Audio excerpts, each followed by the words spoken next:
Turn that on. Gotta turn that on first, man. What's happening, guys? Why does the camera seem a little weird? What? Sorry, my stuff's all vibrating. Yeah, happens. Whew. How's it going, guys? Welcome to the fan stream. Man, I got an itch in my nose. I feel it. I feel a sneeze coming on.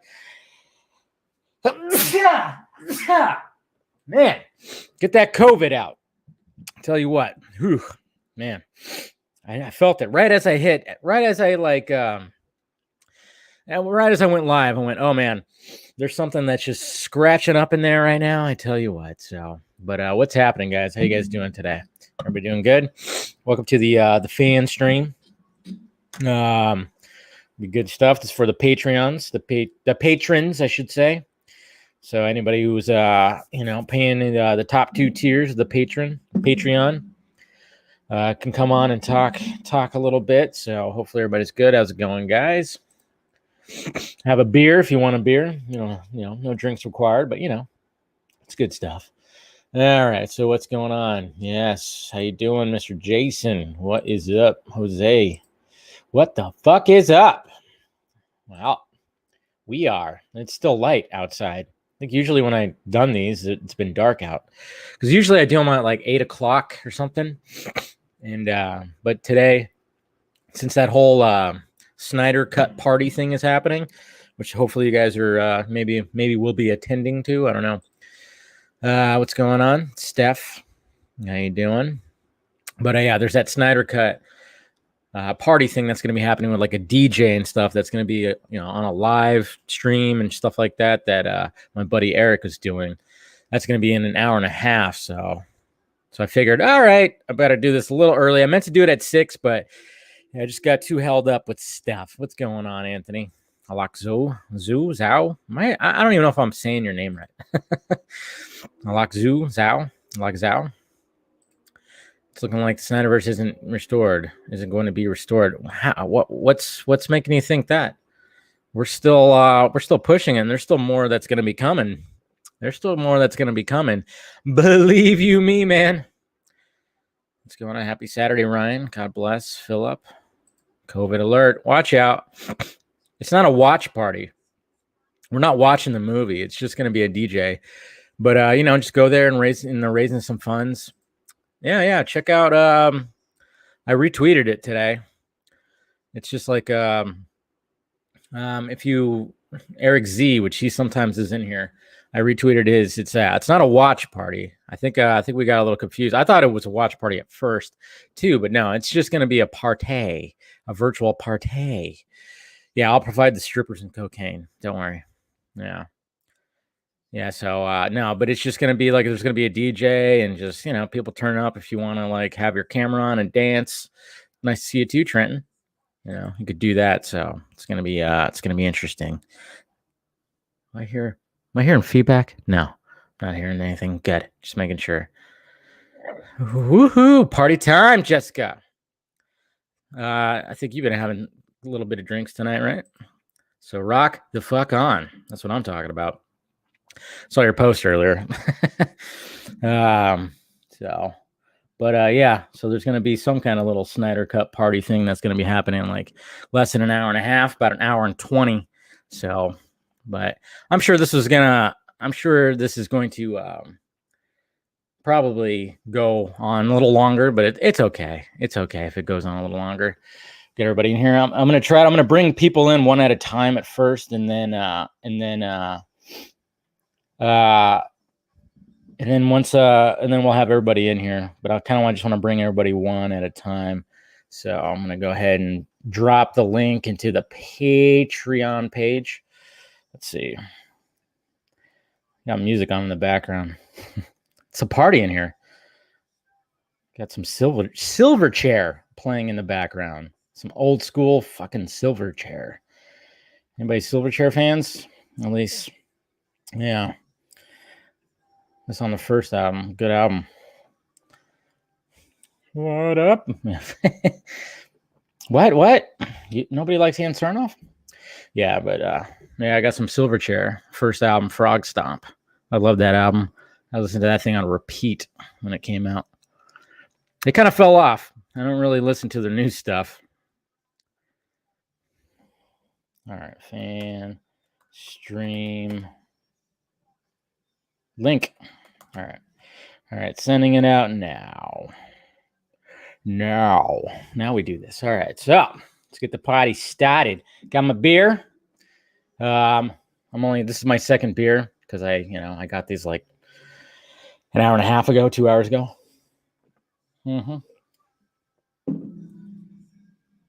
Wait, that didn't work. Shit. Did that not work? Oh, no, it did work. Okay. Thought it didn't work. Yes, I missed you, Mr. Thon. I missed you dearly. You're fucking up the timeline, aren't you? Is that what you're doing? How dare you? Shouldn't do that. Being all reversed flashy and shit. Yeah, I know. I see your game. It's fine. All right, we got the first guy in here. You guys know who he is. He's in the chat all the time.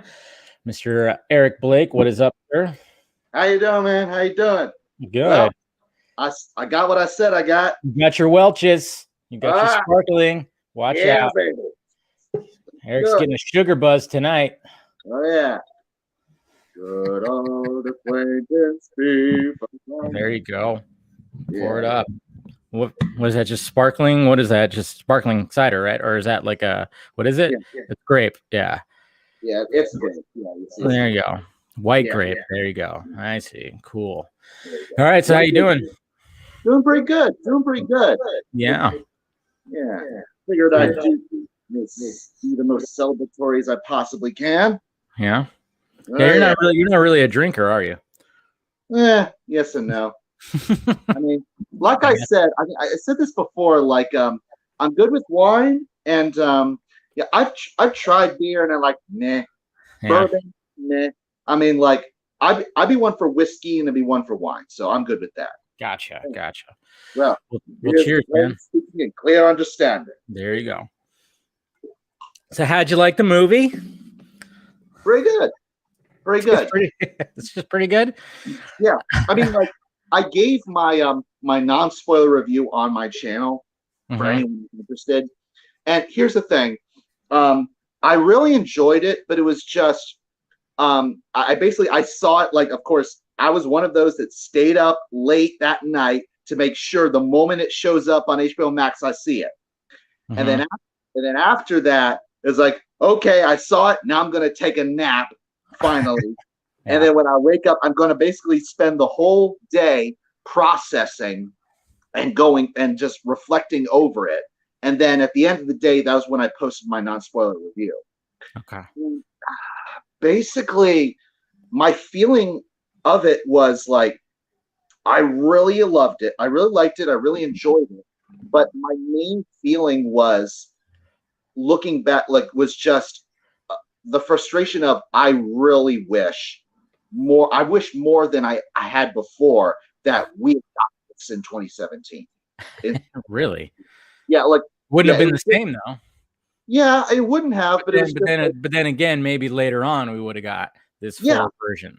Yeah, but mainly because, like, watching it, I'm just like impatient for the rest, and like, it's just like, if we had gotten I mean, I feel pretty confident that what we would have gotten in 2017 was like the theatrical cut, where it would have been, ideally, it would have been like a Lord of the Rings situation, where I've said this many times before, where Peter Jackson, where someone asked Peter Jackson, hey, like, Peter, like, which versions are your director's cuts, the theatrical cuts and the extended cuts? And he said, both. His reasoning was the theatrical cuts were edited so that to be the best possible experience for a first-time viewer. But then once you've already seen it and you know what's going to happen, then you can see the extended cuts and relax and hang out with the characters more and hang out and explore this universe more. Makes sense. And I feel like, you know, I could have seen, you know, like, a theatrical cut being like, you know, just for your first time viewers who are like not impatient, or who might get impatient, like, hey, let's get to the next point. It'd be like 2.5 hours or 3 hours, I mean, Endgame proved that yes, we can go back to 3 hours. I mean, hell, the Lord of the Rings extended cuts were 3 hours. Well, Lord of the Rings theatrical cuts were 3 hours each, and the extended cuts were 4 hours each. Funny how that works out. Yeah, I mean, yeah, it would have been interesting if that would have happened, but I'm glad Well, you liked it. I mean, were you sad to see that your favorite character of all was cooked at one point? No, actually, I no.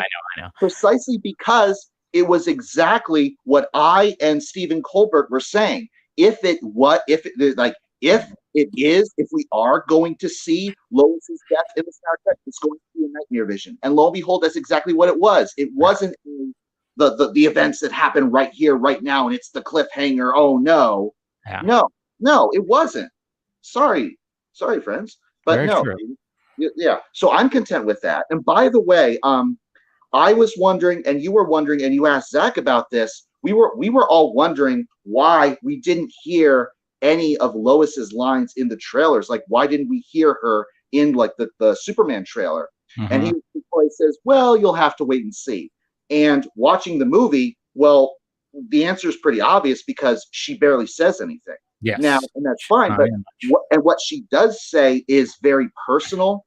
And as far as like looking back at it, there's only one line that she gives, one that I could imagine being in the Superman trailer. It was where they're in the cornfield, and after he says, "I'll take that as a yes, what the ring?" And then she says, "You're really." I could imagine that line being in the trailer, but even then, it might be a little bit of a stretch. But it's like, she doesn't say much. What she does say is very personal and not, let's say, trailer dialogue, let's say. It's very true. Very true. Okay. Like I said, okay, so I'm going to bring some more people in. I'm just going to bring them one at a time, then I'm going to bring everybody in. So chill out for a minute there, Eric. Backstage, I'm going to bring in Mr. Phillip Barker. What is up, sir? Mr. Dave Pena, how you doing, man? Good. How you doing? All right, I already asked you that. What am I saying? What are you drinking?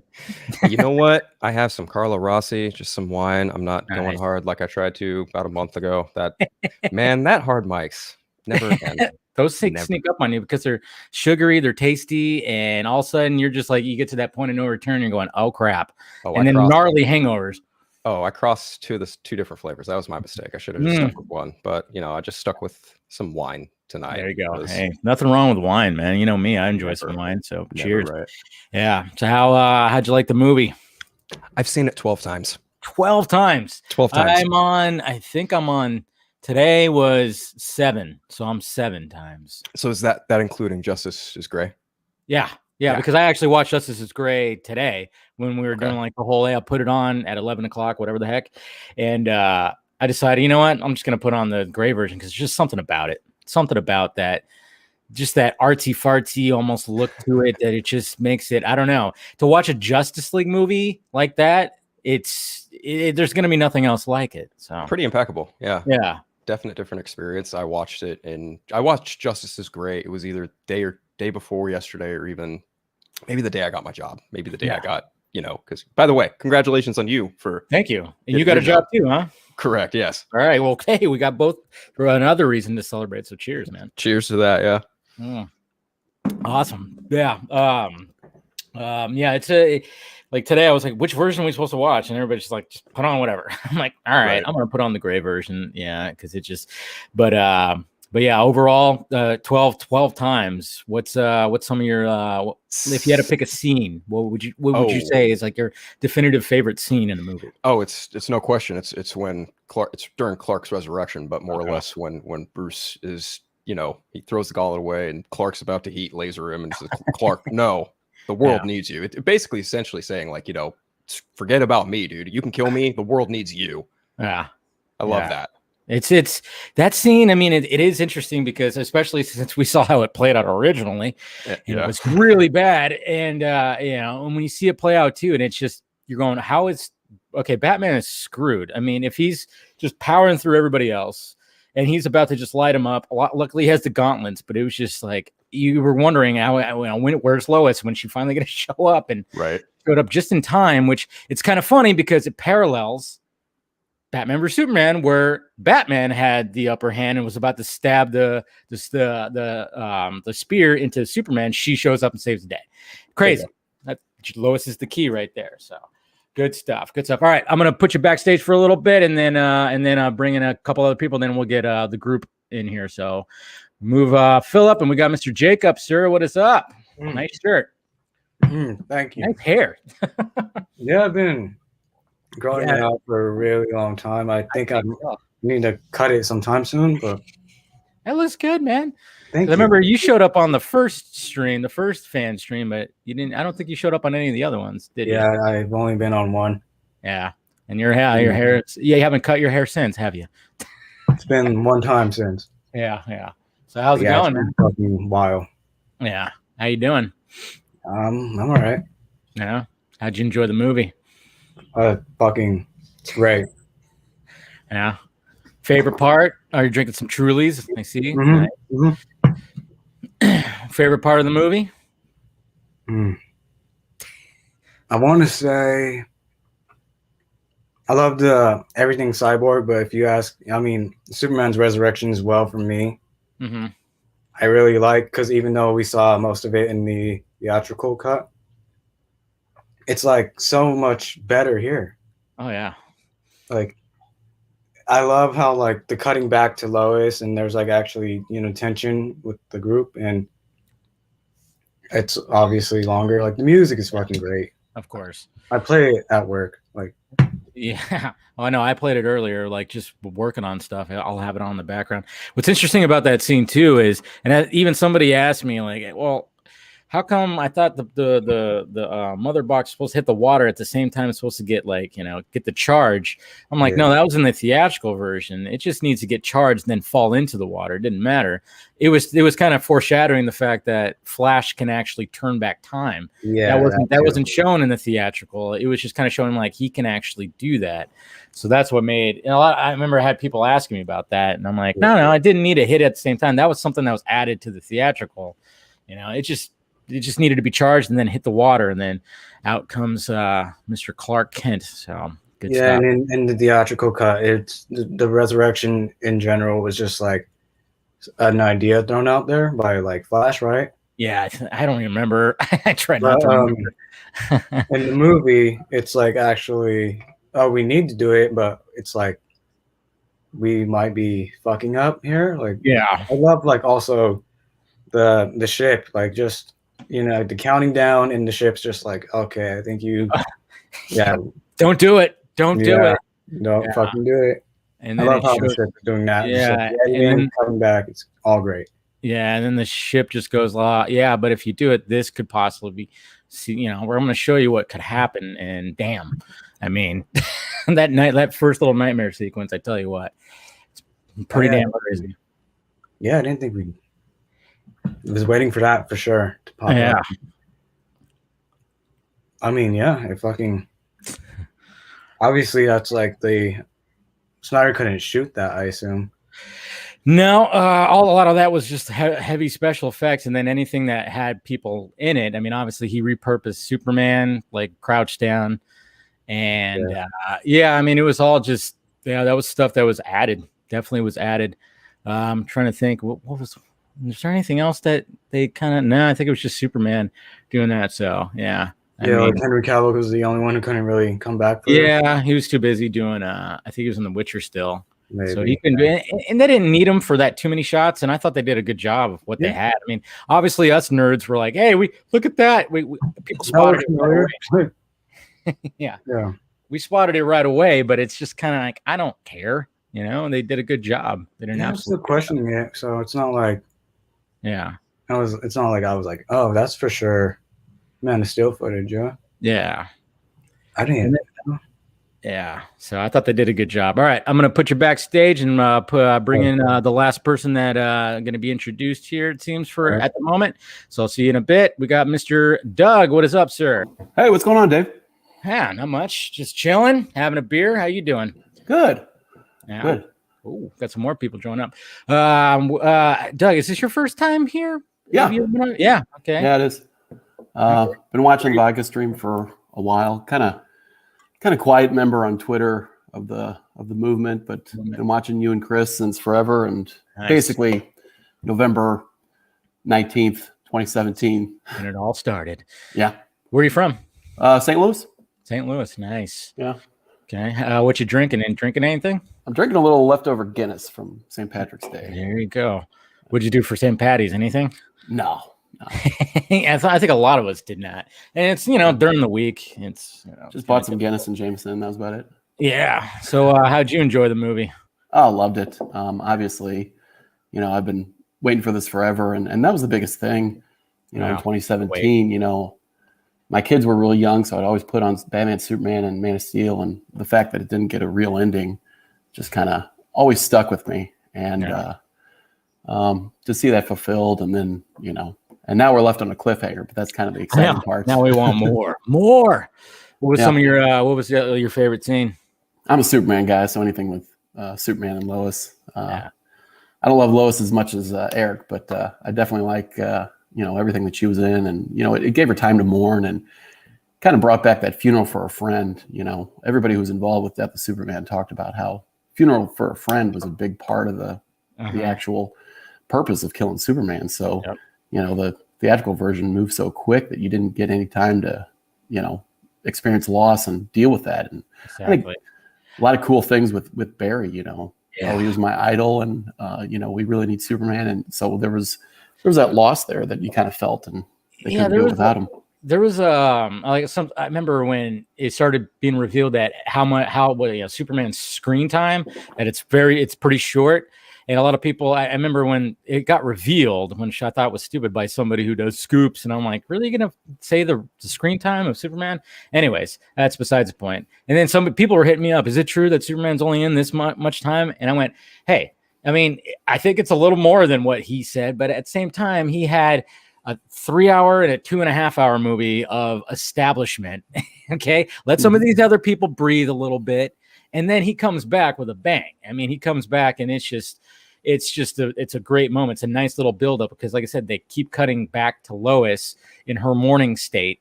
At first I kind of went, man, there wasn't enough Lois. But as I've watched it again, I'm like, I'm actually okay with that now. I'm glad that they cut back like a good amount of time to see that she's still mourning. And then, of course, Martha, or, of course, Martian Manhunter visits her to like try to get her back to life, which I thought was a nice little added bonus right there. So yeah, absolutely.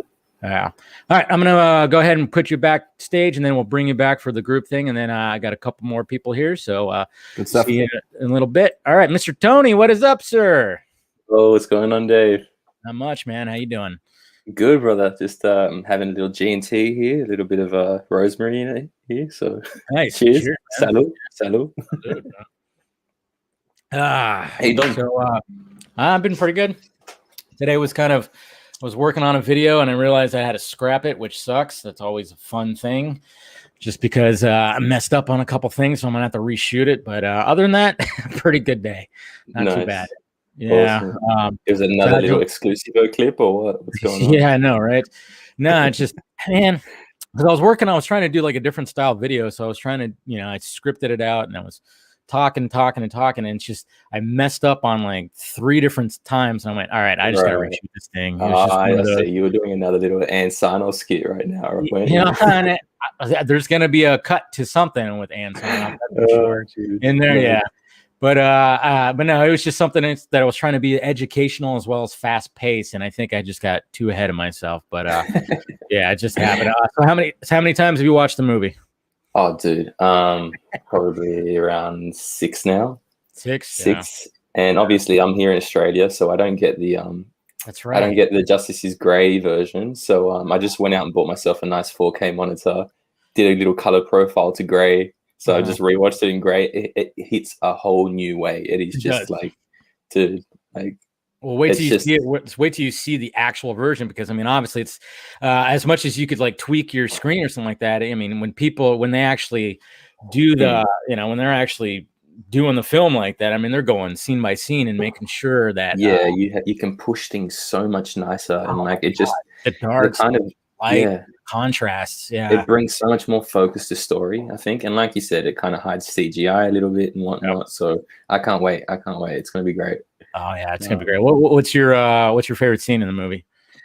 Oh, dude, like I think Junkee just released that the behind the scenes for the Flash riff that he just did. Man, obviously that like I've rewatched that scene, and So good. even my missus is just like general audience, kind of just like doesn't really know what's going on. I put it on for her just to see what's going on. I think she cried about 5 times throughout. Like she's like, I'm just so emotionally drained from watching this because it's happy, it's sad, it's happy, it's sad. So, oh man, it was great. That's got to be my favorite scene amongst so many other ones. Like, yeah, that's definitely up there. Yeah, anytime when that happens, when the unity happens, and then he just does that, and he does this little thing, and then when he's about that shot, that slow motion shot of him crouching down about to take off. I mean, that's probably I could watch that on loop over and over again the most. It's just it's just great to see that Barry was actually supposed to, he was going to have his due and save the world. I mean, I knew that he was going to save the world, but just the way that it's shown, and then him talking to his dad as he's doing it. I mean, and to replace that with little Dostoevsky, come on, man! Like, geez. I rewatched a little bit as I was editing this morning. Just that little scene of him in the in the visitor room, and he's like, his dad's like, live in the future, live in like. I remember the exact line, and he just mutters it to himself as he gets removed back into the cells. And then like that's the same line. He's like, "You were right, Dad. One of the very best of the best."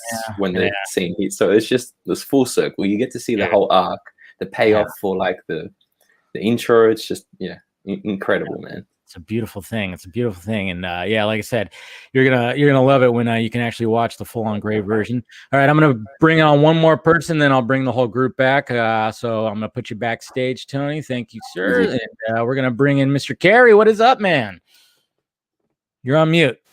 There you go. Hey, Dave. How are you? Good. How you doing? We good? Can you hear me? Yep. You're good, man. Good to see you. Good to see you. But you don't see me. Yeah, right. What you Colorado drinking? Native. There you go. That's right. You're in Colorado, right? Yep. Yeah. Did you? Didn't you guys have like a pretty big snowstorm like not too long ago? Like it was pretty good. Like cover we that you did about a week ago. We got somewhere around like 5 to 8 inches of snow or something like that. Wow. So were you snowed in? Even for kind of snowed in ish. I mean, you can still get out and navigate and everything like that. They do a pretty good job of like, getting most of the streets and the highways cleared off and everything, but it's definitely like, if you don't have to be out in it, you why would you? Yeah, that does not sound fun. When I've said it before on like some of the live shows too. The last job I had to go up in the mountains after it snowed, and just to go to some locations. And man, I mean, even if it wasn't snowing, but there's like the roads are icy. It was a little skittish, a little scary, and then it's just cold. I'm not a fan of the cold. I'm a California guy, so it gets under 60 degrees. I'm like, I start shivering. The good thing about Colorado is that even when it does get cold, like in a couple of days, it'll warm up. The sun will come out. It'll be sunny and everything like that, and the snow will start to melt pretty quickly. So it doesn't last. That's the thing. So a storm like that is not typical, from what I'm told, I guess. It's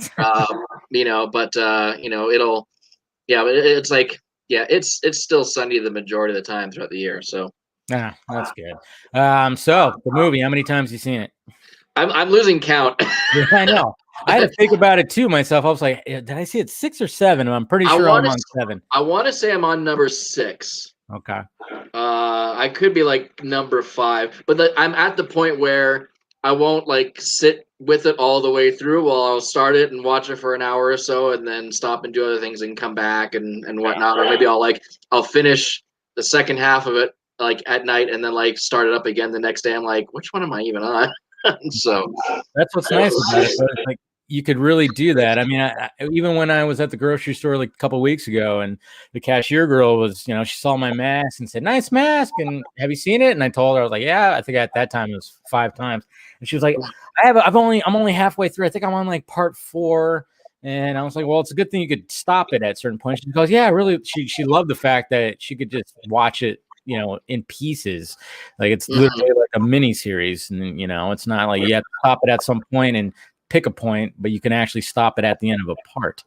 Yeah. That's great. What's your favorite scene? I mean, it's hard to pick, but I think my favorite is at the point of the fight with Steppenwolf when Superman arrives and the axe just like goes clang on his shoulder.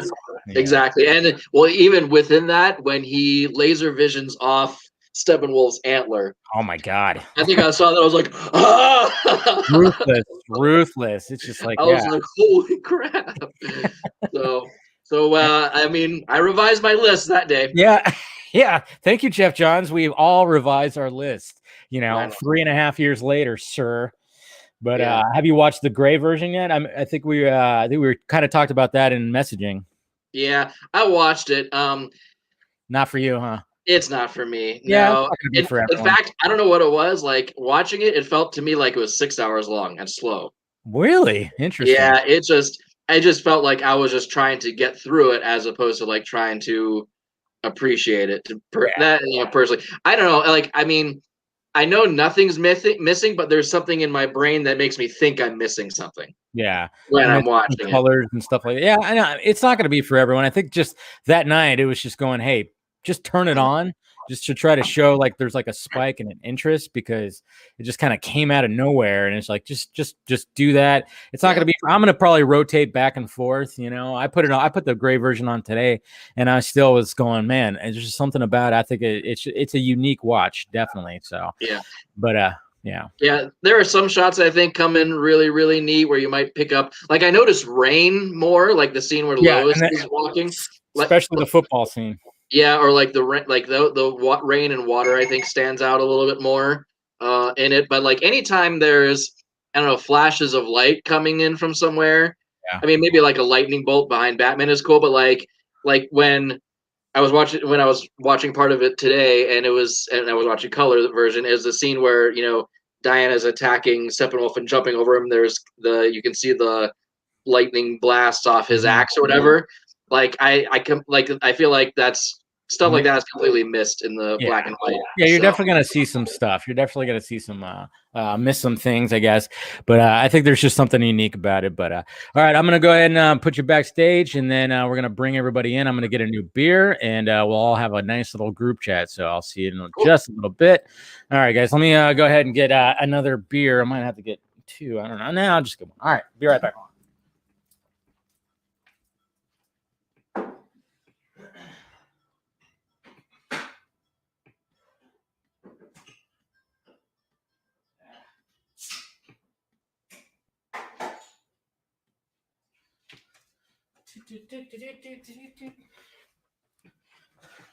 I should probably put like a little we'll be right back after these messages or something like that.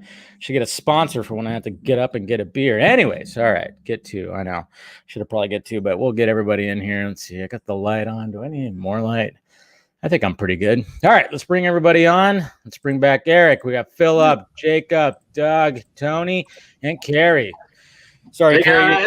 Hello, gentlemen. All right. We're all back. Snyderverse restored. Seriously, restore that Snyderverse. Crazy, huh? How crazy was that? To the fact that we got to over 1.5 million trending. I mean, was that where is that where the number ended up after the full day? So we did 1.5. Close. Yeah, I don't even know how. Yeah, I think it was just over 1.5, right? Or did it get to 1.7? I don't know. Crazy. Who got? I don't know who's got the final. I don't know how it works because I thought it was like within a day, but some people were saying like no, if it's still going, if there's not like a significant drop, it'll just stop. I guess I don't know how Twitter works when it comes to their hashtags, but who cares? It beat Endgame. That's all that matters. It's a record. It's a record apparently. Mm-hmm. Yo, by the way, it just dropped here in Australia. We're getting Justice is Grey on binge tomorrow. So thank you, Binge. They sent me through this nice little cap as well to support. Nice. So appreciate them. That's awesome, man. Congratulations. By the way, Dave, you didn't ask me what my favorite scene was. Oh, it's because you were going on and on and on, Eric. Come on, just kidding. No, but what was your favorite scene? Oddly enough, like it was like a lot of people already said it. It was the resurrection scene, and I believe that Jacob was bringing up, and yes, he wasn't booking as much like me, but he liked how it was cutting back and forth between the team trying to put in place the resurrection and cutting back to Lois, and I felt there was a moment of perfection that when they really start to get it underway. It cuts back to her and it's pulling to a close-up of her. And she starts to smile and then she stops as if she's like wondering, okay, why am I feeling good right now? And then she says, all right, fine. And then she just lets herself smile. It's like she isn't sure why she's feeling this. All she knows is feeling the hope that Yeah, I mean, I can see that. I mean, to me, I guess I kind of thought it was. She's finally gonna get back to her life, and she's accepting, like, hey, okay, I really gotta move on, and then, but that's of course in contrast is like, hey, well, guess what? Your man is about to be, shooting into the sky anytime now. And it's also arguably like assuming that yes, she is. Assuming, of course, that yes, she is pregnant, and she wasn't just wondering if she was, but if she is, like. Then it's like in that moment, I can just picture her thinking like, Clark, you're going to be a dad. I wish you were here. Yeah. Lois pregnant. Ooh, I mean, steamy. And how does everybody feel about that? Everybody, when you saw the pregnancy test, how did you feel about that, Phillip? So I watched the movie at midnight. You and I are in California, and I watched it at midnight. So that happened at say 2, 3 o'clock in the morning, roughly. So seeing the pregnancy test, I was like, oh, that's bold. It's a pretty bold Easter egg to put in there right there, because then it begs the question, like, well, is she right? But I think it's more so like, to me, I was like, oh, cool. I hope Clark's the father. Yeah, yeah. And I will say, like, assuming, like, at the very least, she's wondering if she is at that point. Seems like it. Given the time frame, the movie takes place roughly 1 month after BVS, and given what like Bruce is going through and what he decides to do in wake of Superman's death, I highly doubt he spent time trying to. Yeah, it's definitely right. Is that cool? So it's only placed full like a month after he's essentially. Yeah, it's like a month to maybe it's like 4 to 6 weeks. I think he said that. Yeah, she is obviously in no mood to even consider pursuing anything with anyone else, or even like interacting with anyone. Like the only reason she's interacts with quote unquote Martha is because Martha like knocks on the door, and she's interacting with the cop because the cop's there. She's nice to the cop, bringing him coffee and all that.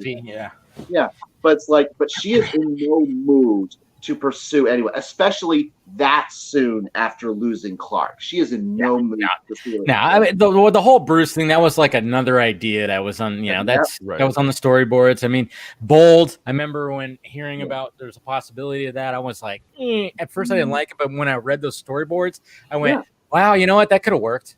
Yeah, it worked. In fact, like. And I said this like way back, like early, like last year when Chris Wong Swenson first brought up the idea of, maybe Bruce is the father of the baby, and it brought me up, and because he was thinking maybe they have a relationship after Clark comes back and there's a falling out, could be like a literal interpretation of it. But I brought up, well, this is where it gets weird, because I remember way back. During the actual production, there was, of all things, I was looking up like any news reports I could find of the production of the movie, and I stumbled, of all things, on this tabloid article. I forget exactly what it was. I think it may have been a British tabloid or whatever, because they were filming it in England, filming it in London. But the tabloid was saying that there was claiming that Ben Affleck and Amy were like filming a scene where Lois and Batman and Batfleck, when he's in the bat suit, hug. And I kind of I thought, oh, that's interesting. But I then kind of dismissed it the moment I read in the tabloid, though, it was saying that when they hug and then when they break away, that her shirt supposedly caught onto his bat symbol and it ripped, and then and then Amy just ran into her trailer humiliated. And that moment I was like, nah, that's bullshit. Wow. It's a bit of the bonus. That's a little bit of the Robert Pattinson doing it on the Batmobile. Oh my god! I don't think. And I was like, fan fiction. The thing is, like around that time, I was wondering, what would I do? Like if Zach somehow had me like writing things, what would I have done? And I would have had some kind of interaction between Lois and Bruce, where like Bruce was kind of like reach out to her, like Lois in my head. Lois at a bar or whatever, trying to drink, and then but it happens to be a bar that Bruce owns, and Bruce shows up and he's telling her, look, that's not going to do anything but cause a hangover, and it's not going to cure any of your pain. And then something along those lines. But it's it would have been, there's sometimes, some of the, I wish there was a little more maybe a little more interaction. Maybe there was. I mean, there's still probably like another hour of this movie. Especially with Diana, because I remember, and I was telling Chris Wong Swenson about this, that look, there was a great setup in Batman v Superman where like Diana, when with Clark dead, and Lois and Diana keep exchanging glances, and there's an idea, that Diana knows exactly what Lois is going through with the pain of losing the man she loves. So I felt like that's got to set up something, like some kind of interaction. So I asked Chris, what do you think? And he says, well, I'll ask Zach. And he asked Zach, and then he actually told me, hey, Eric, I asked Zach, and Zach responded, yes. I was like, whoa, okay. Can I post this publicly? He says, go right ahead. So I did. And that led me to say, and then when I was watching the movie, I was like, well, where is that in the movie? And the best thing I could think of is that it is in that 1 hour that in the version we have. That is interesting. I forgot about that, but I mean, even at the end of at the end, I was kind of hoping a little more Superman interaction with the group. There would have been. It just kind of just ends the group shot, and then it just goes right into the epilogue. And I was kind of like, okay, cool. I could see why you ended like that, but I just kind of wanted a little bit of interaction, like Flash. I wanted Barry to talk to Clark or something because that's his hero, something maybe with that. I don't know if you guys feel the same way. What about you, Doug? Anything that you felt like maybe you wanted a little more of in the movie? I always thought that there might be, they might show Clark and Lois's wedding at the end. I heard rumors that he wanted to include that and things like that. And I thought that might sneak in there, but they'd have to address, Clark going back to the Daily Planet. I thought that might be in there, but those are all threads for the next time. Hopefully future movies. Yeah. I have an idea for that, actually. He doesn't necessarily, I mean, he can go to the Daily Planet and probably reveal his identity to Perry, but then from then on, I would imagine an easy out for Clark Kent as to keep his identity as a reporter, just be like a world traveling reporter, like in Birthright. Yeah. Martian Manhunter too.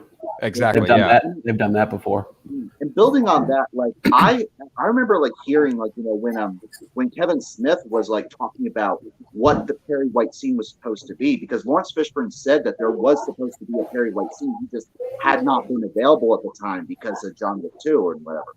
Yeah. But from what Kevin Smith was saying, the scene was supposed to be just exactly what you were saying, Lois and Clark going to Perry's office and confessing that yes, Clark is Superman. That's probably where I got the idea from, because I remember hearing Smith talk about it in some capacity. Yeah, and if they're gonna bring him, I mean, we know that Perry knows. You could tell that Perry knows in PBS. When he walks past and says "Still no Kent," just the way he's walking and the way he says that. It's like he's like, okay, wait a minute, this guy, come on. But even before that, maybe he knows, and that's why he picks on Clark, because he knows that this is Superman. Come on, I'm not stupid, so I'm gonna pick on him and say and call him a nerd and stuff like that. I'm just gonna do that because I know it's Superman. So I think pretty much the whole time he caught wind of it pretty easily. Yeah, and to me, the perfect excuse for Perry and the Daily Planet to give for why Clark is back, even though they reported that Clark is dead, is just say, yes, Clark is alive. Clark Kent is alive. He had to fake his death because he was doing an undercover story that will be revealed in time. He never is. Yeah. I don't even think they have to go that far. They've got Batman and Cyborg on the team. They could easily Cyborg could redo records of things and news clippings, and they can manufacture a body if they need to say like it was just a misidentified body or something like that. I think it can be even as simple as that. There was a Superman animated series episode where Clark Kent supposedly died. While he was investigating a story, and he had to sort of continue on the investigation as Superman, and sort of said like, well, the car crash led him into a coma and like some forgotten, he lost his memory temporarily until Lana Lang found him or something like that. So between Bruce and Cyborg, they'd figure out a solution to make Clark Kent come back for everyone else. Heck, I could imagine, Bruce Wayne and Wayne Enterprises getting custody of the scout ship, and then Bruce and Victor reconstructing and fixing up the ship, and then giving it to Clark as a wedding gift, so that the Fortress of Solitude is back, baby. Fully in his hands. And speaking of Bruce, I kind of wondering because if he's gonna turn Wayne Manor into the Hall of Justice, are people gonna kind of put two and two together? Like, hey, wait a minute. It is under construction, right? Yeah. Well, Tony Stark, came clean about Iron Man. Yeah, I'm just thinking, is it after 20 years, he's like, you know what? I don't give a shit. Yeah. People are gonna know him. Exactly. But then at the same time, it could backfire because supposedly when Deathstroke finds out that who he is, look what he ends will reveal it. Yeah. Right. Joe Manganiello talked about his role as Deathstroke in that Batman movie in such, he's a shark. In a lot of ways, and I was like, yeah. So I'm kind of wondering, hopefully, if we get these sequels and the Hall of Justice is all up and running, people are just going to be like, I guess Bruce Wayne just helped fund it. He lives in a little lake house down there, and then nobody's really going to be like, wait a minute, his jawline and chin looks just as good as Batman's. I don't know. I just kind of thought about that. I think after the third watch, because you could see that it's being worked on in the background. Yep. Zoom in. I noticed that today. Yeah. They don't really show us how Affleck handles the public Bruce Wayne persona. We got a snippet of it in BVS, but that's one of the things for me, I still really appreciate about the Nolan trilogy is that there was the Batman in the suit, there was private Bruce Wayne, and there was public Bruce Wayne, who was this very kind of didn't take life very seriously. So, but we really haven't seen much of that. So there's still territory for Ben Affleck and whoever's ready to play with. We've only ever seen him so far in kind of ensembles at the moment. So I'm sure there's going to be a deep dive. That's one of the things. One of my gripes that I've said is where's the world at in this movie? You don't really feel it like you did in the other ones. Because Swanwick was a part of, both events. He was, it's cutting to him in a room, full of either soldiers or officials watching this event. You don't get that with this. But at the same time, I'm kind of going, but you get all this. There's so much that's happening with this group and the villains as well. That unless you want a 6-hour cut day. Yeah, it's it's almost going well, maybe it's a good thing that they just kind of left the world out of this time around. But then, but I don't know. Maybe it is kind of weird though, because when the first trailers, you hear news reports about the world without Superman kind of thing, and the mourning the death of Superman and blah blah blah. I don't know if that was strictly for the trailers or was that actually in the movie at one point. And I was just thinking about that because I was like, where the fuck was that in the theatrical cut? But then with this cut, I'm all it's 4 hours, so I don't mind that it's not there, but I would like to get some more of just that kind of thing when it comes to Superman, really. The fact we spent as much time at Star Labs as we did was surprising to me. Right.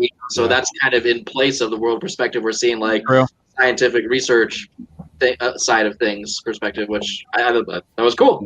You get Lois's kind of world outside of what's happened as well. You get a little bit of Martha, but now we know it's Swanwick. But it was enough to wet the lips. Like I would not have changed or added. And it's 4 hours. Like there was more than enough in there. And if you want all that kind of stuff, that's the character deep dives. That's what you got the kind of singular movie titles for. So do you guys remember when Zach gave the interview? It was shortly either right before or right after Batman vs Superman came out, and he was talking about there's a sprawling DC universe ready to explode. I think he was talking about Justice League being that movie for the DC universe, and I think it's pretty safe to say that that's exactly what this movie is. Yeah, I mean, I didn't expect Ryan Choi to be in it as much as he was. I thought maybe a scene, maybe a little bit, but he was like, whoa.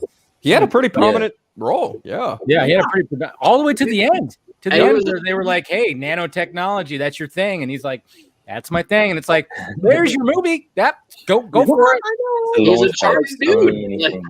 Atom movie, a Martian Manhunter movie. But I will say, like, the one thing aside from Lois interacting with Diana in some way, the one thing that I would add without any question whatsoever is, look, there was a military presence in like the fight at Heroes.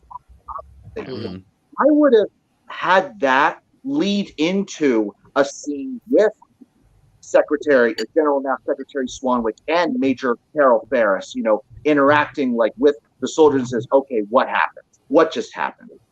And then like it would be perfect to like say, okay, here's Swanwick again. Now we know the truth, and now how is he going to deal with this? They were in the initial script, right? I think they got cut before principal photography started. That's what I'm wondering. I'm wondering if like how much they were actually supposed to be in there, and then they were like, well, let's just kind of like chop it down a little bit. Maybe we don't need this. Let's focus mainly on the group. And that's what they did essentially. Yeah. So yeah, you might be right about that. And then of course, if they were going to do that, Eric, then we could have had more lines for Sam Benjamin, and we could have just established his character. Sorry, I had to make the joke about Sam Benjamin. I was going to say maybe Sam Benjamin was the liaison to the media or something like that. Right. I know. Yeah, I got to make the joke because it's just funny, like how long that was like speculated, and then I didn't even spot him. Yeah, I was gonna say I don't even know. If you ask me to pick out Sam Benjamin in the movie, I can't fucking do it until somebody actually screenshot it. Yeah, I finally found him after the 12th watch. Yeah, I'm going to guess that if he's anyone, he would be the soldier in the tank that's at the top of the tank shooting. He's actually standing next to Ryan Choi in one of the shots. Yeah. Oh, it is? Right. Okay. Yeah. When there's like a shot where they're looking up or something like that, he's standing right there. And I joke about that. But when it comes to Green Lantern, I mean, of course, he's absent in this, but we'll find out more about Green Lantern, which is going to be interesting when that gets more revealed of what Snyder decided to do. And I'm just saying, it's going to probably blow up the internet again, which is what I love what Snyder does. Is like, if he's going to end up like going, okay, well, hey, guess what? This is what I did for Green Lantern, and then just reveal it to the world. It's going to be another like, oh my God, kind of moment. Like, why wasn't he was kind of like, let the world decide, and they were like, oh, we got plans. It was already there when he mentioned like, oh yeah, they didn't want me to do it, and then it was just kind of, it made Warner Brothers look like idiots again. So I'm just saying, let the world decide. Quote. Fuck. Yeah. Like, how ballsy is that? 'Cause he knows he'll win that battle. But it's like how do you come out as a company and be like, oh yeah, we're doing a multiverse, and then deny a creator the use of a character? It's like, what are you doing?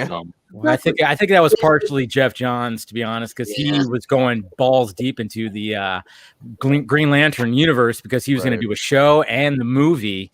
And I even remember getting details on like how that was all going to work, and it sounded cool. And I can understand like, oh yeah, but we can't have any other type. And then to now find out that there was an idea to actually bring Ryan Reynolds back as well too. I mean, I've been tweeting so hard about that. It's just so funny how people were in such disbelief, and I went, well, it was on the table, guys. I'm not saying that it was going to happen, but the idea was out there, and just And like looking at the whole theory of could I believe that Ryan Reynolds would be brought back? I was like, well, sure, but you're going to give audiences are going to have like the million-dollar question, like, is his old movie part of the canon or not? And you could do that it is, but then you'd have to explain why Amanda Waller and Dr. Hamilton and Carol Ferris all don't look like they did in that movie. True. But you could do if you were to dismiss that movie, which is where Garza was coming from. Yeah, it would be dismiss that movie and give him a new storyline. Well, sure, but then you're going to have to do what the MCU of Spider-Man movies did with J. Jonah Jameson. Yes, J.K. Simmons is back, but he looks differently than he did. He's bald. It's a lot of canon issues, yeah. I was always speculating that they'd bring Ryan back as the voice of Chip, the Chickmunk Green Lantern, or something like that.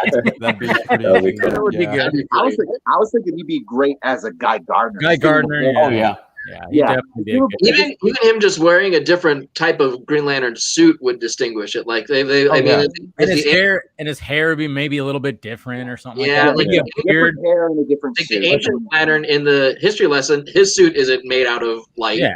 He just has the one logo and the ring that are shining. So they a different costume would I think pretty clearly demonstrate like the same.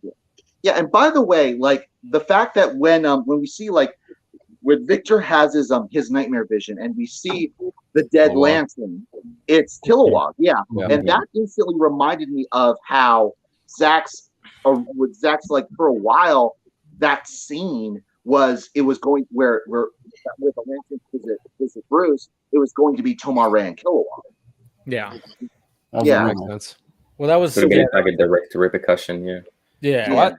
I love that the lantern that he intended to use was John Stewart, because John Stewart is my favorite Green Lantern, bar none. And that's not a slight to Hal Jordan, but I love John Stewart. I met Neil Adams. Cool. Neil Adams is a fun dude to talk to. And Very cool. he co-creator of John Stewart. I would have loved to see what John Stewart would have said to Bruce Wayne, but like Dave said, certain person with a ball cap probably has a certain affinity for a lantern, and it makes sense. It's like, okay, yeah, I get it, but at the same time, it's like you guys have a multiverse. Yeah, utilize it. Do we even know where the Green Lantern series is at? I don't know where It's it's at. shooting next month. That's all I know. Yeah, what I kept hearing was they're going to be doing casting. We're going to get casting reveals soon, and it's supposed to be shooting. And I'm like, where are we hearing? Nothing right now. Nothing. I mean, I think fell swoop, if Zach had not been forced to change that, then he would have been the first one to have an actual Green Lantern out the gate when a year after HBO Max announced their plans to have a Green Lantern series, and it's like they haven't delivered yet, but Zach is like, here you go. Yeah, you could have had your lead for your Lantern series right then and there. So on a pedestal. And it's going to be interesting too to see what the plans are, because from what I heard was the Green Lantern series, of course, is going to bounce back and forth from classic Green Lantern and then modern day Green Lantern. Your Justice Crew. It was going to jump back and forth, and then at the end of the series, it was going to go into this crazy intergalactic battle. Lanterns and just everything, and then it was going to end like that, where John Stewart and I forgot which other Green Lantern gets exiled onto a planet. They basically, after the war, they fall onto this planet. Their rings are the energy is just barely anything in there, so they're stuck on this planet, and that's how the movie starts. Is John Stewart, and I forgot exactly the other Green Lantern that was Kyle Rayner. No, it was not a human Green Lantern. Oh, okay. Yeah. Okay. I'm not too sure, but it was going to be them stuck on this planet. Just basically nobody knows where they're at, and they're trying to survive on this planet without their rings, no energy or anything like that in their rings. Okay. So yeah, I was like, man, it makes CGI a whole easier. Yeah, right. Make that part. Yeah, so that's how. And then it was going to start. The movie was going to start with that whole intergalactic battle, and then it basically follows John Stewart. Yeah, but who knows if that's going to happen. I mean, when I was told that, I was like, man, that does sound like a perfect way to connect those. And I don't know, where does Hal fit in? And it was like, oh, Hal's apparently going to be fitting in the movie, just not the series. Hal was not going to be part of the series. Neither is John. They were saving them for the movies. So I don't know. And I just remember what David Goyer's his idea for like what he was going to do with a Green Lantern Corps movie before Jeff Johns took it over. Like, yeah, like I think he said that it was going to be a lethal weapon in space with Hal Jordan and John Stewart. I remember hearing something like that. Yeah. Which would have been cool. Like, Yeah. and when I heard the story, I was like, well, wouldn't it have been cool if it was Hal Jordan and John Stewart that got exiled on this planet? But I cannot remember which. I'm like drawing a blank. Probably wasn't Tomer Ray or Kilowog then. No, it wasn't one of the. God, who is a? I think it was it a female? Is there a female? What is there? What is there any more female lanterns that are not human? I think there are. There is one in Emerald Knights. I'm trying to remember which character it is. Yeah. It was a deep cut. It wasn't like a well-known one like Lantern, but he ended up being allied with Sinestro, right? All right. Green Lantern Emerald Knights. I don't remember her name. Yeah, I think it was supposed to be a female Lantern that was Princess Lara. I don't know. Really? I don't The know. one that dated Guy. Got me. Ariel or something like that. I don't know. Might have been her. Yeah, Maybe Jade, Alan Scott's daughter. I don't know. I don't know, man. I'm just like, totally drawing a blank. But anyways, but I always thought like it would have been kind of cool if it was Hal and John like that, on that planet together, where we'd have that kind of dynamic where them trying to survive and trying to get back. I don't know how like the whole plot, if the whole movie was going to be like just, of course there's going to be something else happening because as much as that's cool to have two lanterns stranded on a planet that probably is primitive or whatever, and they can't even use their powers. That's cool, but I think a lot of people would be like, "Well, we want to see them use their powers." I mean, if I'm watching the Green Lantern movie, and it's called Green Lantern Corps, so I'm sure there was like a whole other chunk of the of a story that I didn't hear, but I just heard about those little plot points. But anyways, like I said, I'm just saying that in this next week, maybe we'll find out some stuff about Green Lantern that's going to be very, very, very interesting. Did you guys see that Comic-Con is going to go in person in November? Yeah, November. saw that. Sick. So is that in San Diego? Is that going to be in San Diego? I guess so. it is. Wow. Yeah. It's at the San Diego Convention Center. Cute Project Comic-Con 2.0. to restore, not release. I think they still plan on doing a summer of 2022 virtual. Kind No, of thing? 2022 will probably be live by that point. But yeah, I think they're doing the November one because they canceled this upcoming summer.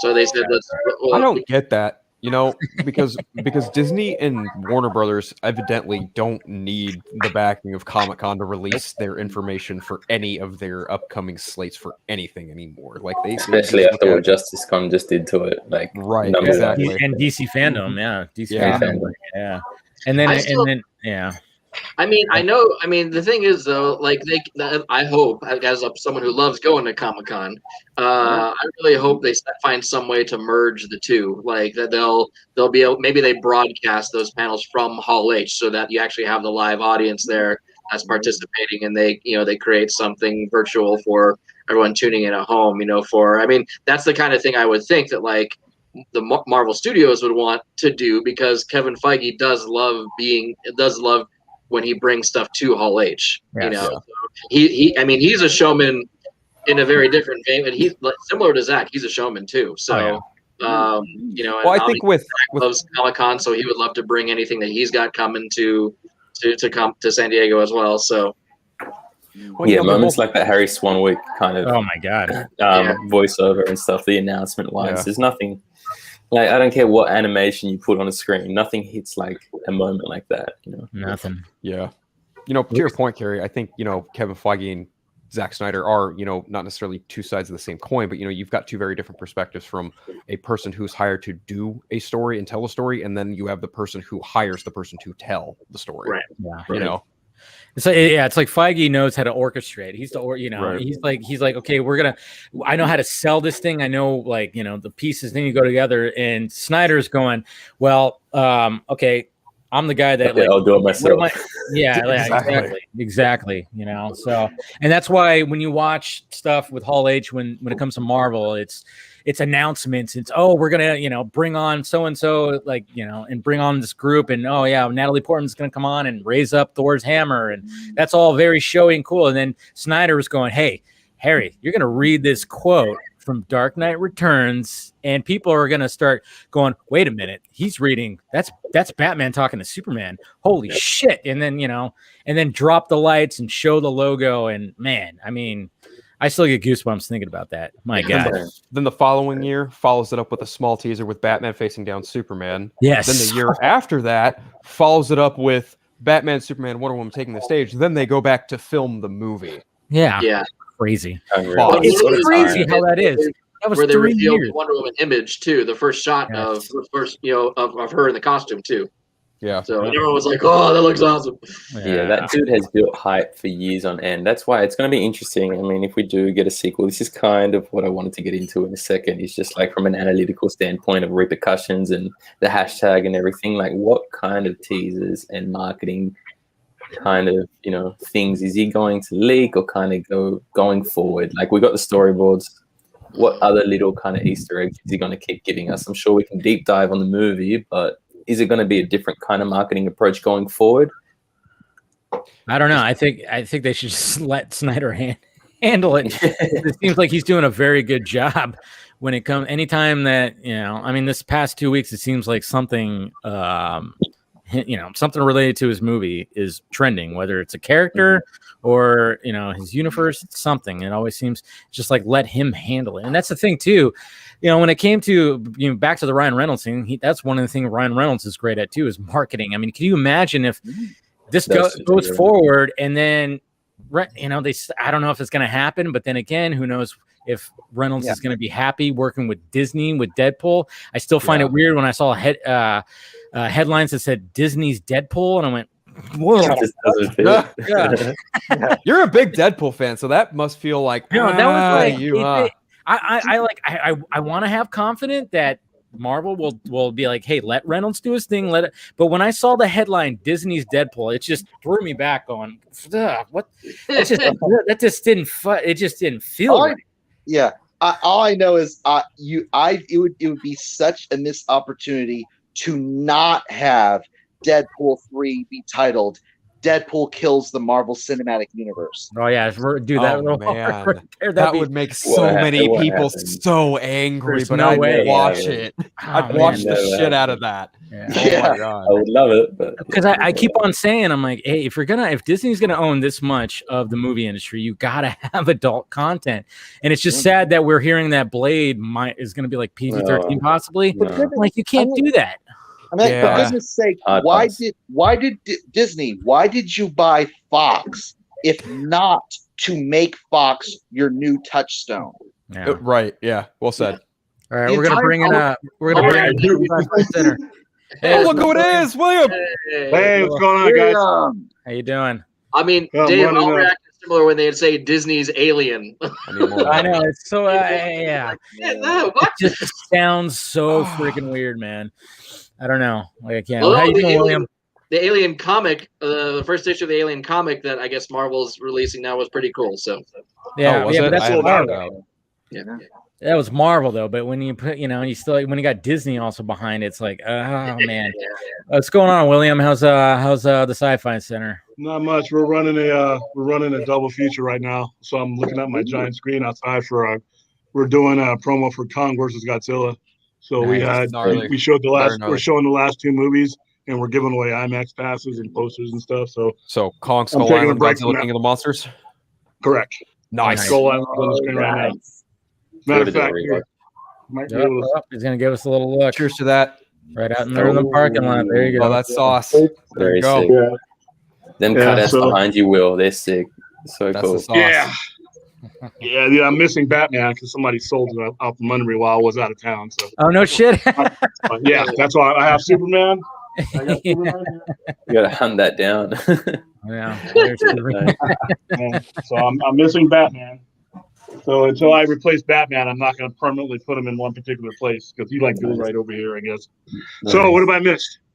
No, we're just talking all kinds of stuff. Zack Snyder's Justice League. I pulled everybody in individually and kind of went, hey, like, how many times have you watched the movie? What's your favorite scene? So the floor is yours. How many times have you seen the movie? I watched the color version 3 times, and I watched the black and white version 3 times. I actually watched the color version original here right as it hit. and didn't realize how much stuff I had missed when I watched it again for the second time that very next day. My favorite part was the part just before Cyborg activates the mother box, when it warns him and it shows Darkseid wiping out Volkov and putting a fork in Aquaman, and then the scene where Wonder Woman is burning.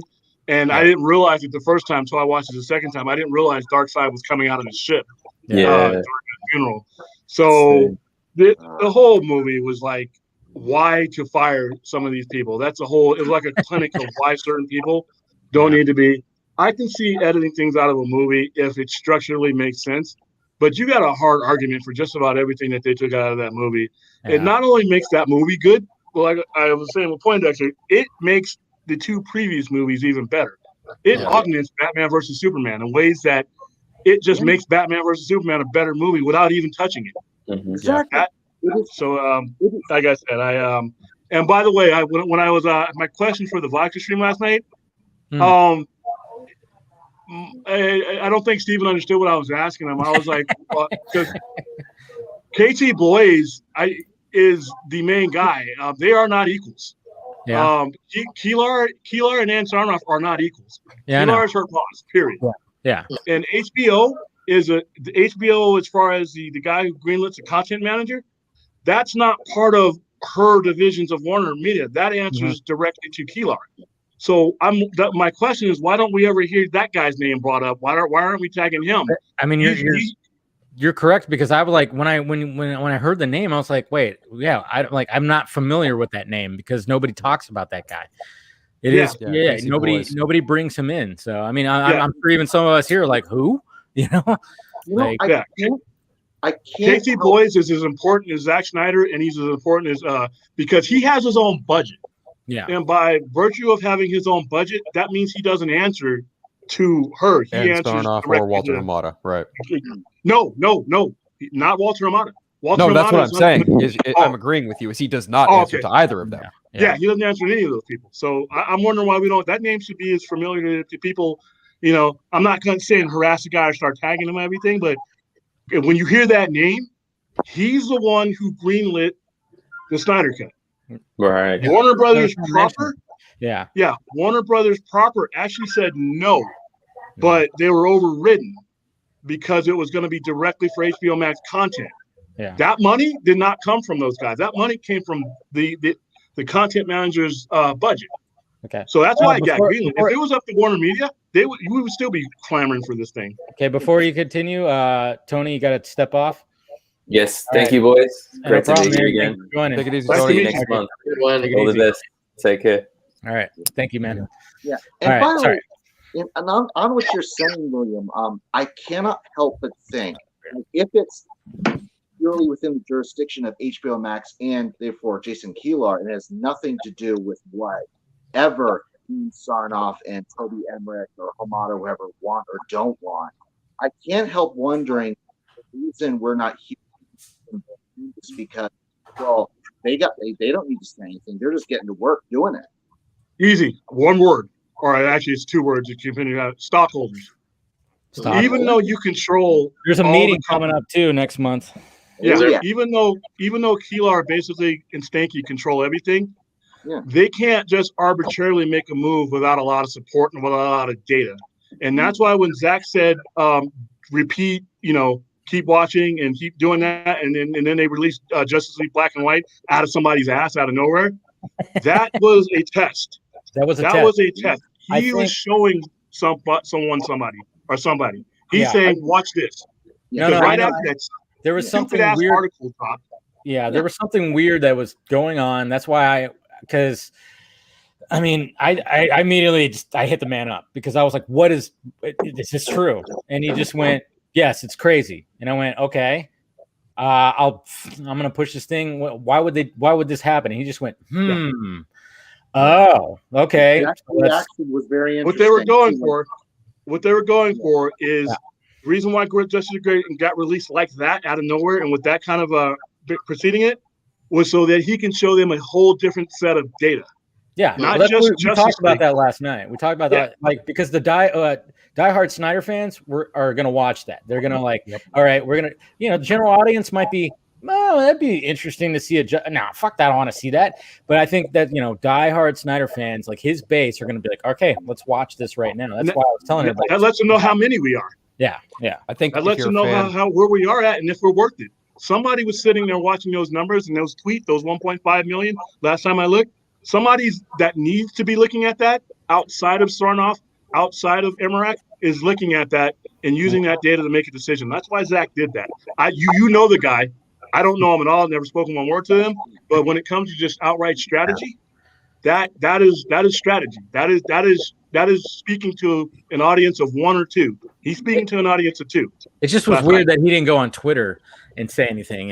He said it on Vero, and I guess that was enough. Maybe it was because like Vero is where his fan base mainly is. Yeah. So. Well, that too, and by doing it that way, you decrease the clutter, so people can't say, well, that was trending because of this, that was trending because of that. Nah, it's a filter. It's a filter that makes it so that the people looking can't be, counters as far as like, because what they're going to do with Kong versus Godzilla, like you did that last night, ironically, is they're going to try to use those numbers to kind of cloud Snyder Cut's numbers. What he did, what the Gray thing did, and that tweet, and that Vero thing did, that filters that a little bit and gives the people who he's talking to a different set of data to work with before the 31st. I think it's magical. I think it's going to work. At first, it felt like, wait, are they trying to pull a fast one here?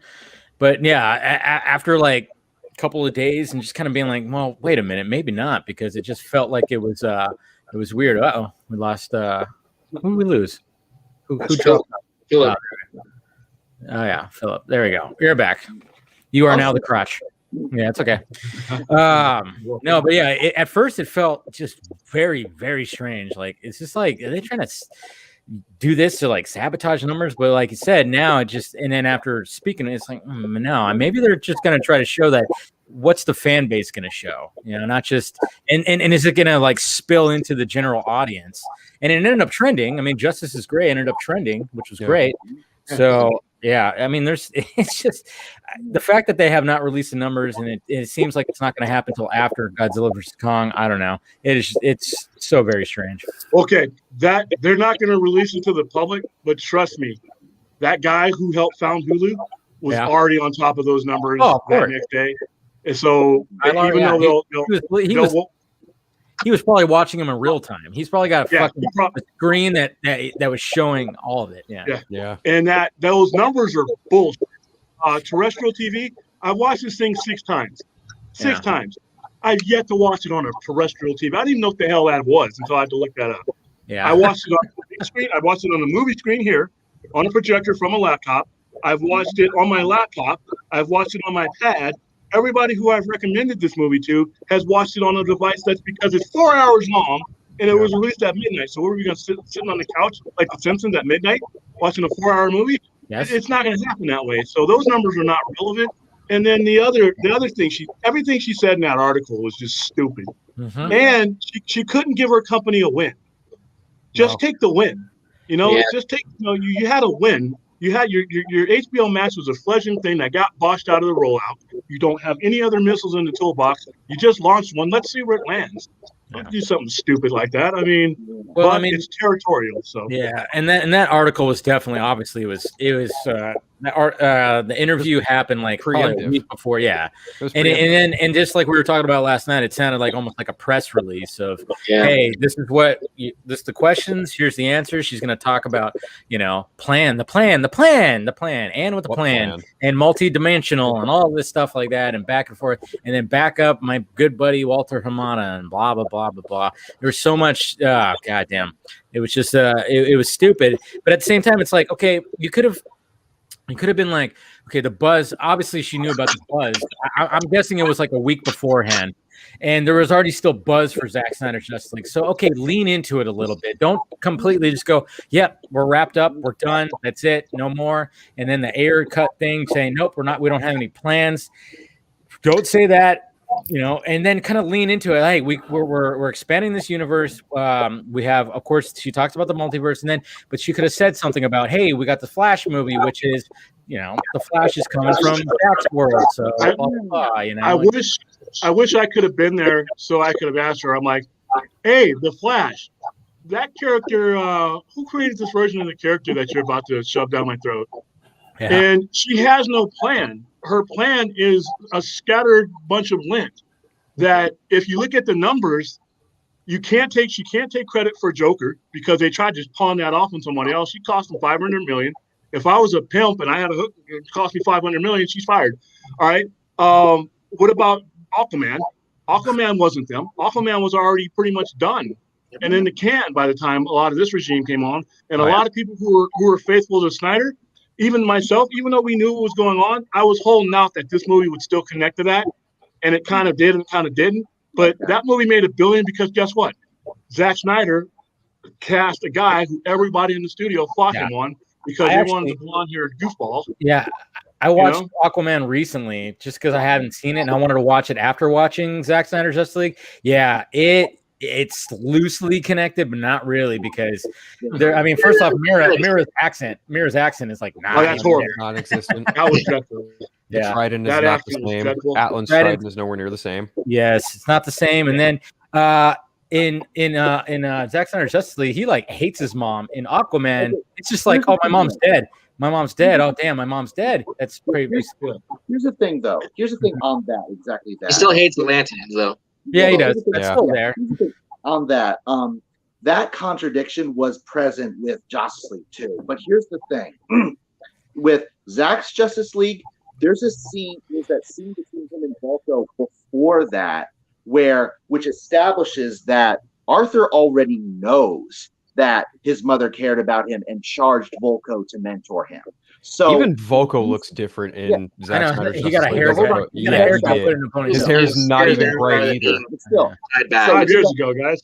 Yeah, but still, like that aside, even that aside, so knowing that he already knows that Volko was charged by Atlanta to like mentor him, like when he's saying that to Mara, he's kind of BSing her, basically telling her to shut up, like don't talk to me about that.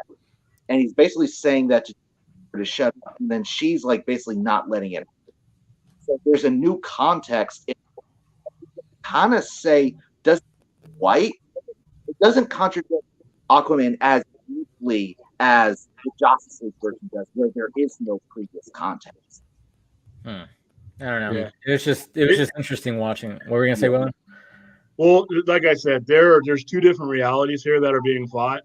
There's one where no one's putting down $70 million for a one-shot anything. Yeah.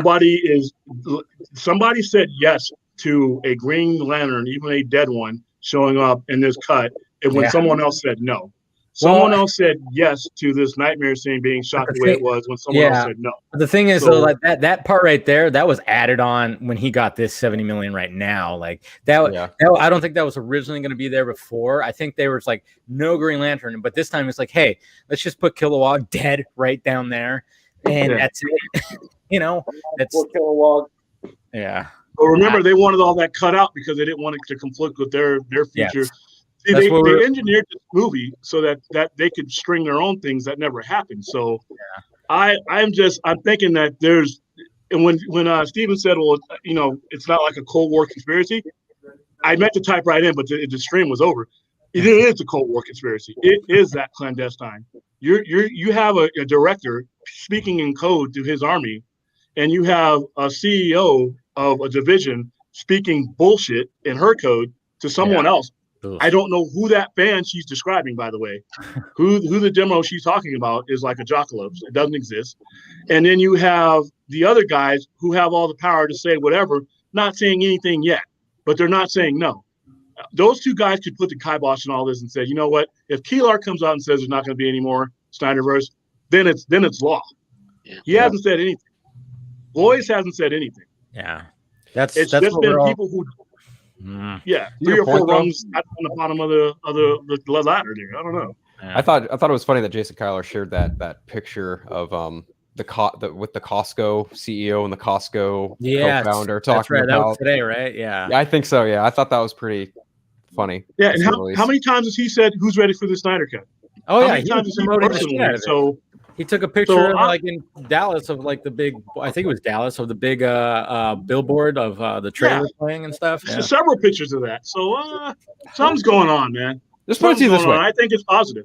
I think it's something good is going on. Here's one thing I think that they recognize within each other. Jason Kylar is evidently a man with a vision. Yes. Zack Snyder is evidently a man with a vision. Marriage made in heaven, man. I'm telling you, I mean, that's why I just kind of wonder, like, what is? I think I even one time Just wait till May. I know. Army of the Dead. Army of the Dead is going to make. You don't even know. You don't even know. Netflix is going to fucking blow that thing out to, like, more than they've ever done in a movie. I guarantee you.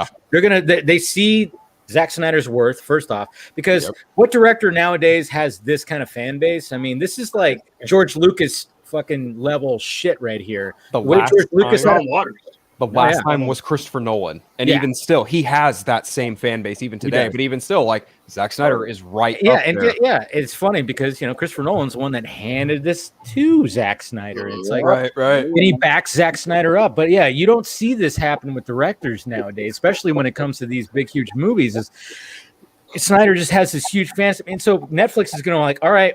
You know, when it comes to marketing time, oh man, we're gonna market the shit out of this. You're gonna see billboards. Every other billboard's gonna be this. There's gonna be all over the place. You're gonna see TV spots.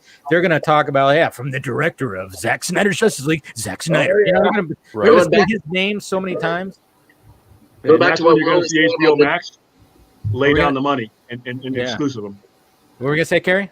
Well, just going back to what William was saying about the whole Justice is Gray thing, the idea of it's like Zack's fan base, like, all of us are gonna, like, hype Army of the Dead up like crazy, know, and watch it at the same rate we were watching, you know, Zack Snyder's Justice League and Justice is Gray and everything like that. So there's another set of data that you can look at, you know.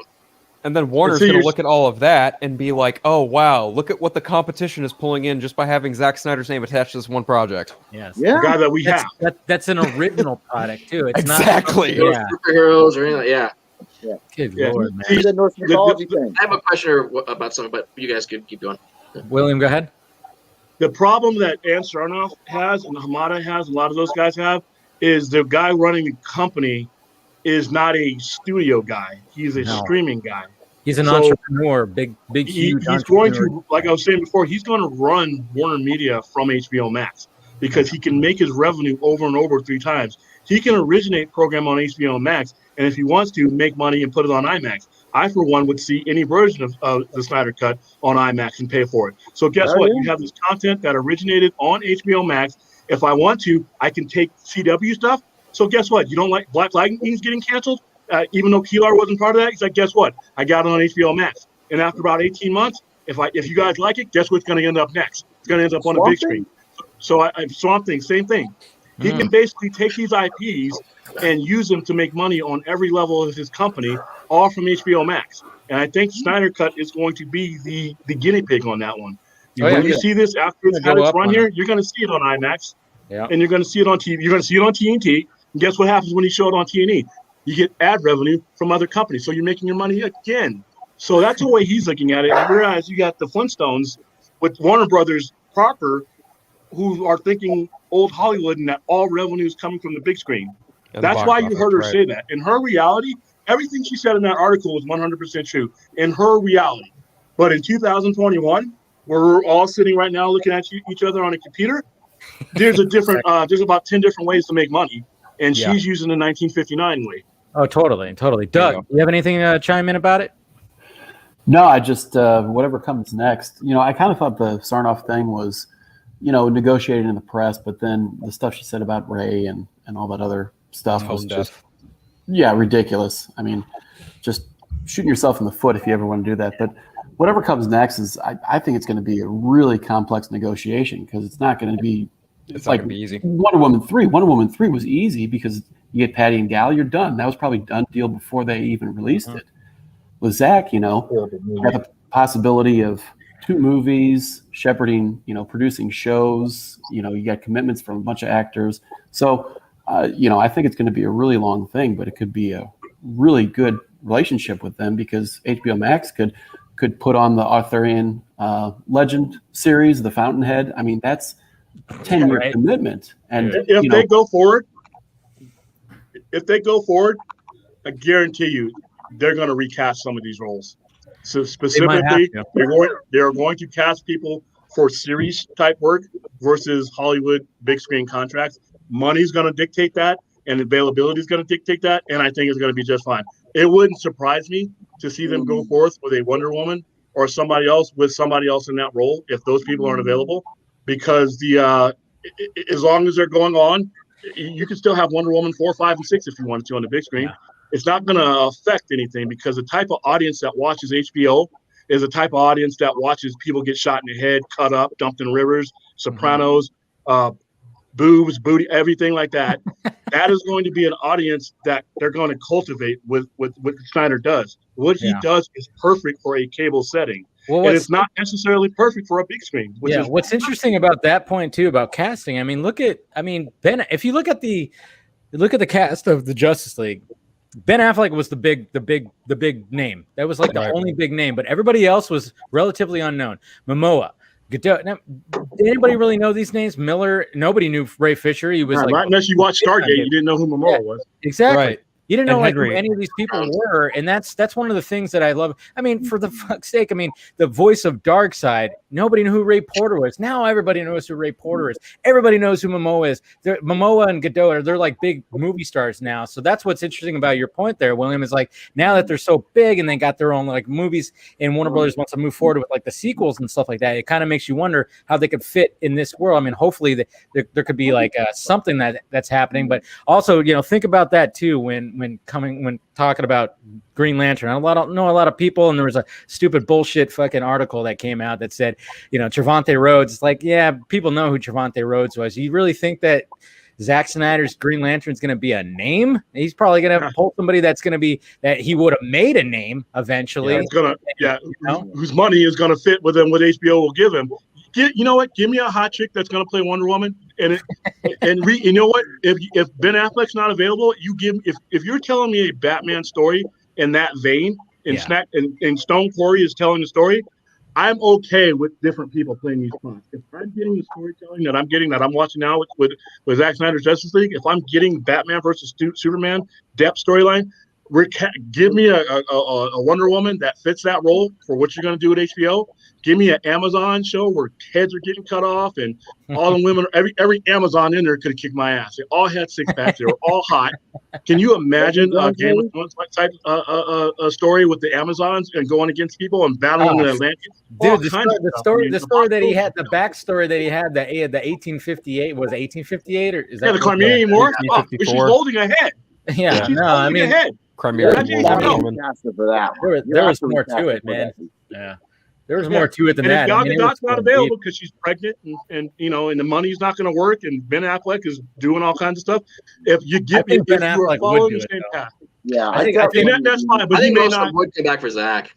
Yeah. Ben Affleck might have problems though. Here's the problem though. You may not want that. You may not want that because you're putting them in a position to where now, even though they're all under Warner Media, each company has different budget and different contracts. Your contract that you have with a screen studio is different than you have with the Writers Guild and all that. There's all kinds of different contracts that could get really complicated, and it could drive up the price that even if you want these guys to do it, you're telling Ben Affleck to take a huge step down. You're telling Jason Momoa, now big star Jason Momoa, to take a huge step down. They may do it on occasion, but like Rob Burnett says, it's show business, not show friends. Yeah. You may want to get but also there is also the fact that Zack Snyder is just that great of a person to work with, and a lot of these people will come back to work with him. And Gal and Jason are getting paid for movies. They get for movies and streaming, so it's not like hey, I'm already getting a grade. This is extra. Right, I'm talking exclusively series though. But are you talking about like spin-off series? Because I'm talking about series. Because like when it comes to Justice League 2 and 3, it's gonna be a mini series. We'll just film it together. Yeah. I'm talking about afterwards, like Amazon's or after Justice League.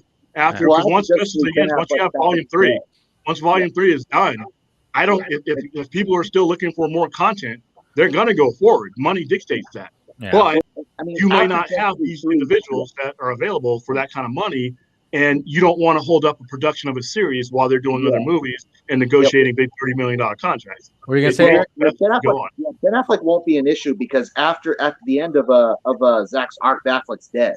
Yeah, true. And I mean, but the thing is too, it's like you sweeten the deal with like, hey, you want to do yours, and then all of a sudden, like, hey, that parlays to Joe getting his, and Leto getting his. You know, there's like so many things that like connect with each other where it's like, and he's not staying dead. Huh? He's not going to stay. I don't care if Batfleck dies in his story arc. He's not going to stay dead. Well, I mean, no. I mean, we want Snyder to finish his story, and that could just be his story. But if you're talking about, okay, then they do it like within the arc, within his story. I think he will die. Yeah, but I don't think he stays dead. I think. But if they and then Ben Affleck, maybe he does his Batman. I mean, that's what we're looking at right now. But if you're looking at future, maybe somebody goes, okay, let's do. What if we delve into this Batman that Snyder created, and we do a younger version? Yeah, then they can cast like a fucking younger guy that looks like. Oh Ben God, Affleck. I'd love to get Michael Fassbender in that role. Well, what if they show?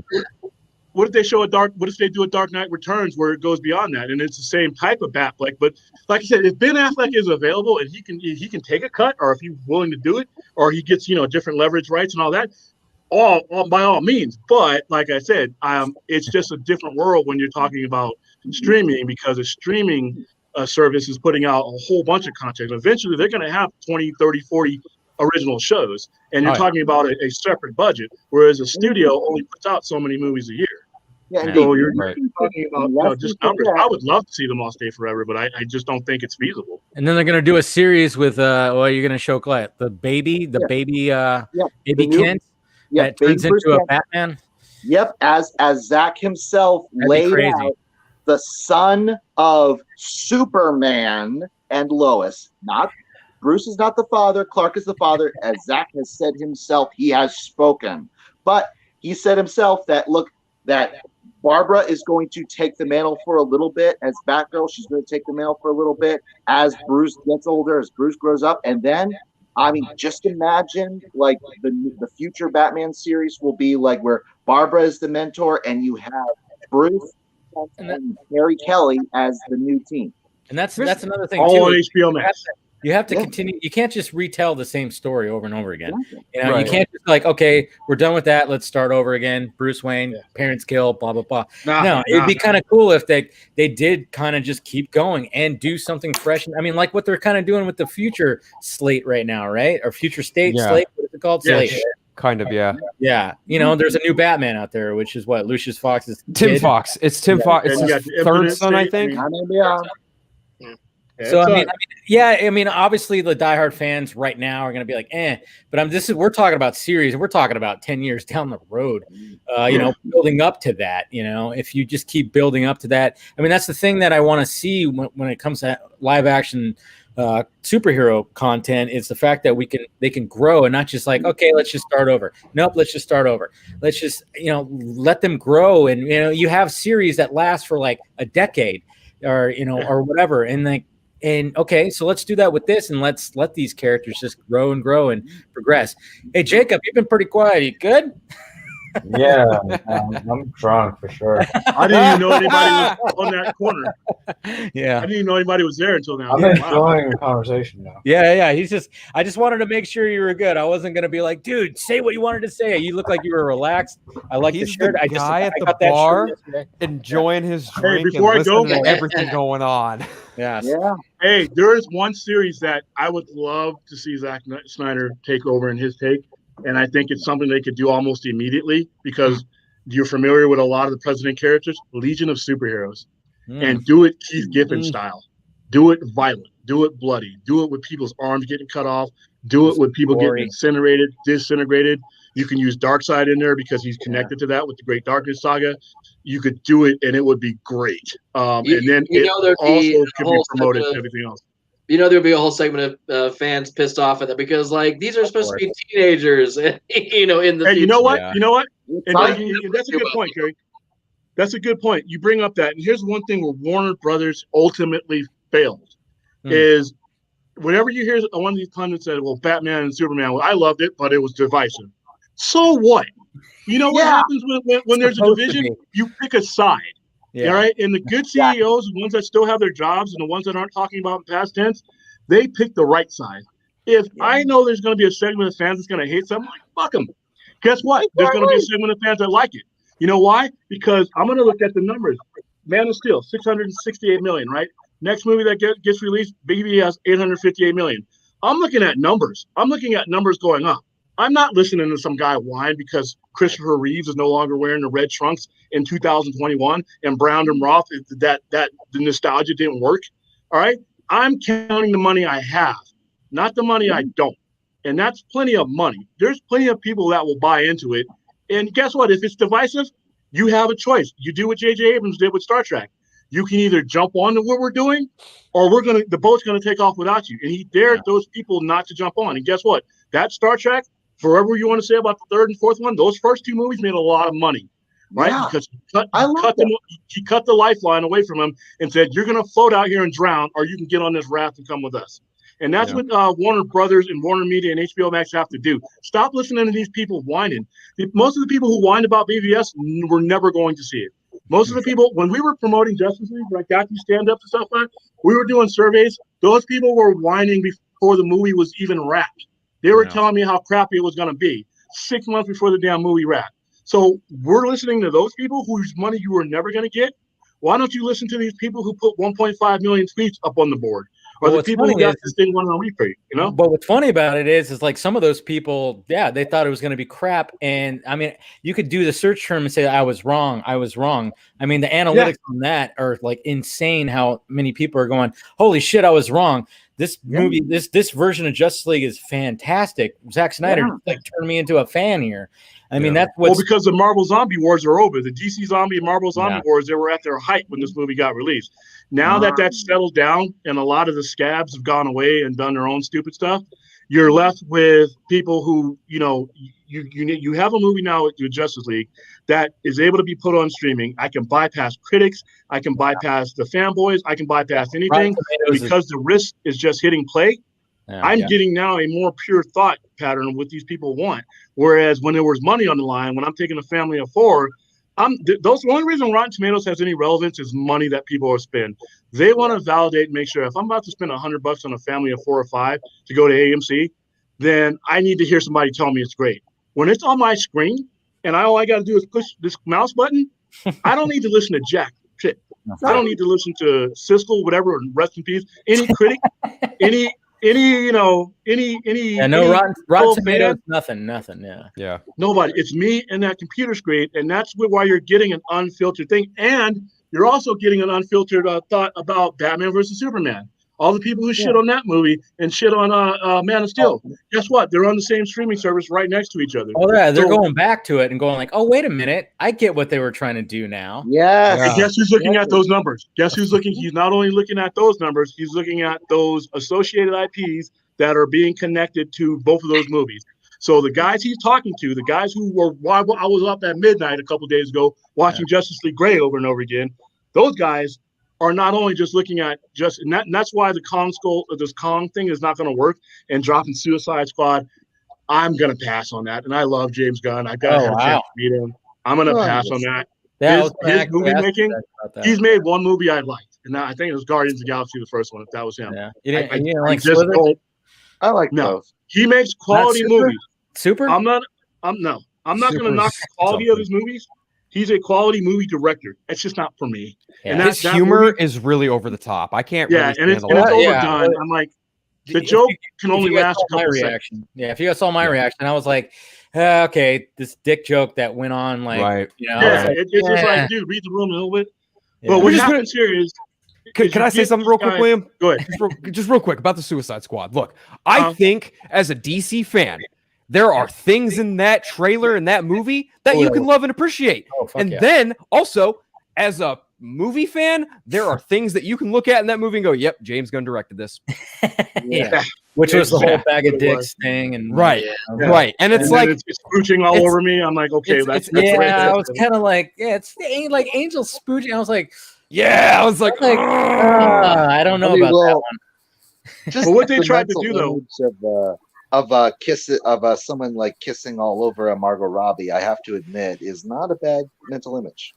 Yeah, no, it's gross. But the problem is, so what they're trying to do, they're trying to drop all this information.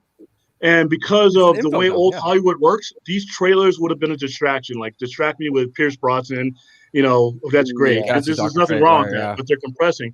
But Yeah. what that doesn't compete with is data streaming. If somebody's watching Aquaman over and over again, and they're watching DC animated over and over again, all of a sudden, after March 18th hits, that tells me a story that cannot be distracted from. And if Yeah. the streaming guys, which is the guy running the whole show, is going to look at that, he's going to look, especially he's going to start with BVS, and he's going to start with the nightmare scene too. He's going to break it down in the scenes. He's going to see, wait a minute, why are people rewriting it over and over, seeing this over and over again? See, And then, yeah, you know what? that's He's true. going to make these associations, and that's not old Hollywood. That interview that she gave out was tone deaf in a way that it is 100% correct on old Hollywood style. But like I said, right. with the pandemic, with different revenue streams and different ways to make money, it's like you're watching black and white TV, and you're giving me these numbers like I was telling Poindex before. What are they going to do now? Call me up on my landline and ask me what am I watching right now? That's you don't do that. So you brought up a good point too about like the replaying the nightmare scene. They can actually see people probably like going to that point and redoing that. What were we gonna say, Carrie? Well, I mean, it's kind of a question, but also frustration around Ann Sarnoff because, I think a lot of us can think back to when she first got the post, her position got hired. I remember a lot of us were really hopeful that, hey, maybe she help us get the Snyder cut. She's not coming from the traditional Hollywood structure. It seemed like at the time. So it's like, is Emmerich that much of a charmer to completely win her over to his side in this whole thing? Like, no. where did she happen, Carrie? Get to that point where she's like, we don't want to bother with Zach's vision, when she was not there for that whole mess in the first place. It's like, no, we're not bothering with the area code. Like, how is she so adamant at that point when she came in after the fact and should be able to see more objectively the demand for it? Like, how does she over the time that she's been in there, how is it that she's been won over to like the Emmerich Hamada side is sort of my question. Well, she wasn't won over. Now she's in the seat. She has a survey of her territory, and she has a survey of what kind of territory, what kind of budget she has, and what kind of territory she can lose. Streaming is a threat to them as far as allocation of budgets and everything else and leverage. If you're a studio chief, if you have a certain amount of budget and a certain amount of wealth handed to you like that, to where you can distribute, you have a lot of leverage over agents. You have a lot of leverage over negotiation. You can negotiate things up and down. You are in the power seat. And even if she was great before, once she got into that seat, she did the same thing Toby Emmerich did. They can't get promoted if they don't have the leverage to do what they want to do. Streaming threatens that. Streaming threatens that because even though they're all under one umbrella, they all have different budgets. That budget gets allocated and decided at the Warner Media level. Ultimately, it's just like the Army, Department of Defense. So I was in the Army and I got people in the Navy, right? We're all on the same side, right? We're all fighting the same wars. But guess what? There's only one pool of taxpayers' money. And if the Navy wants to buy a submarine for $1 billion, but the Army wants a anti-ballistic missile for $1 billion, we're fighting for that same money. So if I have leverage and prestige as a 4-star general chief of staff and I got a 3-star admiral, guess what? The 4-star is going to get the money. And guess what? And that's why when Space Force happened, the dumbest idea, but we'll get on that. But this is why Space Force really didn't happen. There is no such thing as a Space Force. Yeah, it says it's a department, but guess what? The Air Force is not giving up that money. The same reason why the Air Force is not going to give up the Warthog. It's an old, antiquated plane that they've been trying to get rid of since I was in Iraq, right? They're never going to give it up. You know why? Because they lose that budget. That budget now goes to us, the Army, because now it's ground support. Nobody's going to give up money. Nobody wants to give up leverage. Ann Sarnoff and Toby Emmerich do not want to give up anything that is going to cause them leverage. But now you're looking at Jason Keelar, he was looking above all that and saying, well, I have all the leverage anyway because I'm the boss. So this war doesn't matter to me. I want to make money across the board because it's all AT&T stock that I get judged on. So if the shareholders are happy, everybody's happy. They don't understand that everybody can make money here. Ann Sarnoff can get leverage because guess what? Just because it's on HBO Max doesn't mean it ain't up on your screen. You think people aren't going to – you think Zack Snyder's Justice League wouldn't make a lot of money right now if I could go see it on IMAX? I would be there right now. I wouldn't be here talking to you guys. In fact, you guys would probably be there. So there's money. They don't know how to diversify the money. They don't know how the vision to diversify the money because everything that she's 50-something years old, 58 years old, 59, Emmerich in his 60s, they've come up in a reality that does not include streaming revenue.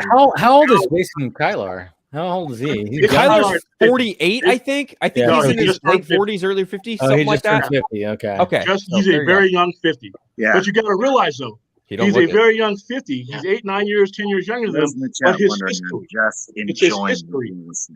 Yeah, when you're the founder of Hulu, you come in with a history that is contrary to old Hollywood. Because it's a streaming service. And that's why people, when they thought the day in and day out thing, they thought Keelar was trying to destroy the theaters because he was a streaming guy. It's like, nah, he was just trying to take advantage of the fact that nobody could go to movies.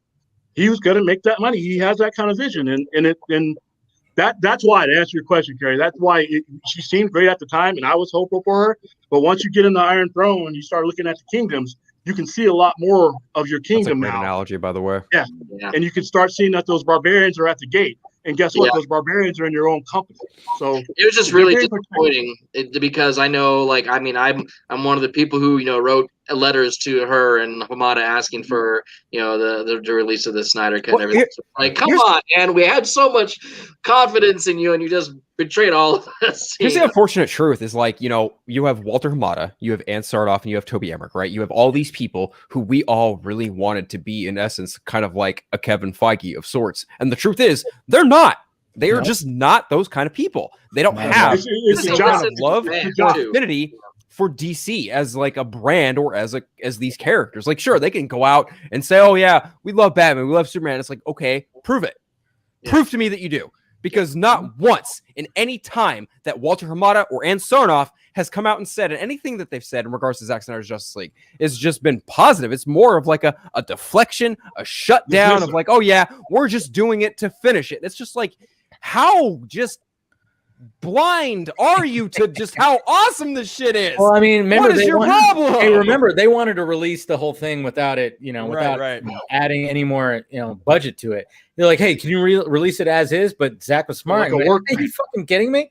I mean, why? So you guys could be like, okay, we'll release it. And first off, that's not what I wanted. And second off, you could just be like, hey, see, it's garbage, right? Because it would have been horrible with previs and nothing in there, not Junkee's full score. It would have been horrible. But they wanted to do that because they wanted it just to get it off their backs and to be like, hey, there it is, guys. That's what you wanted, right? And then we'd all be like, oh, that was kind of shitty. But now, look what happened. $70 million. He got his film, and now Brad Paisley is talking about it. That was crazy.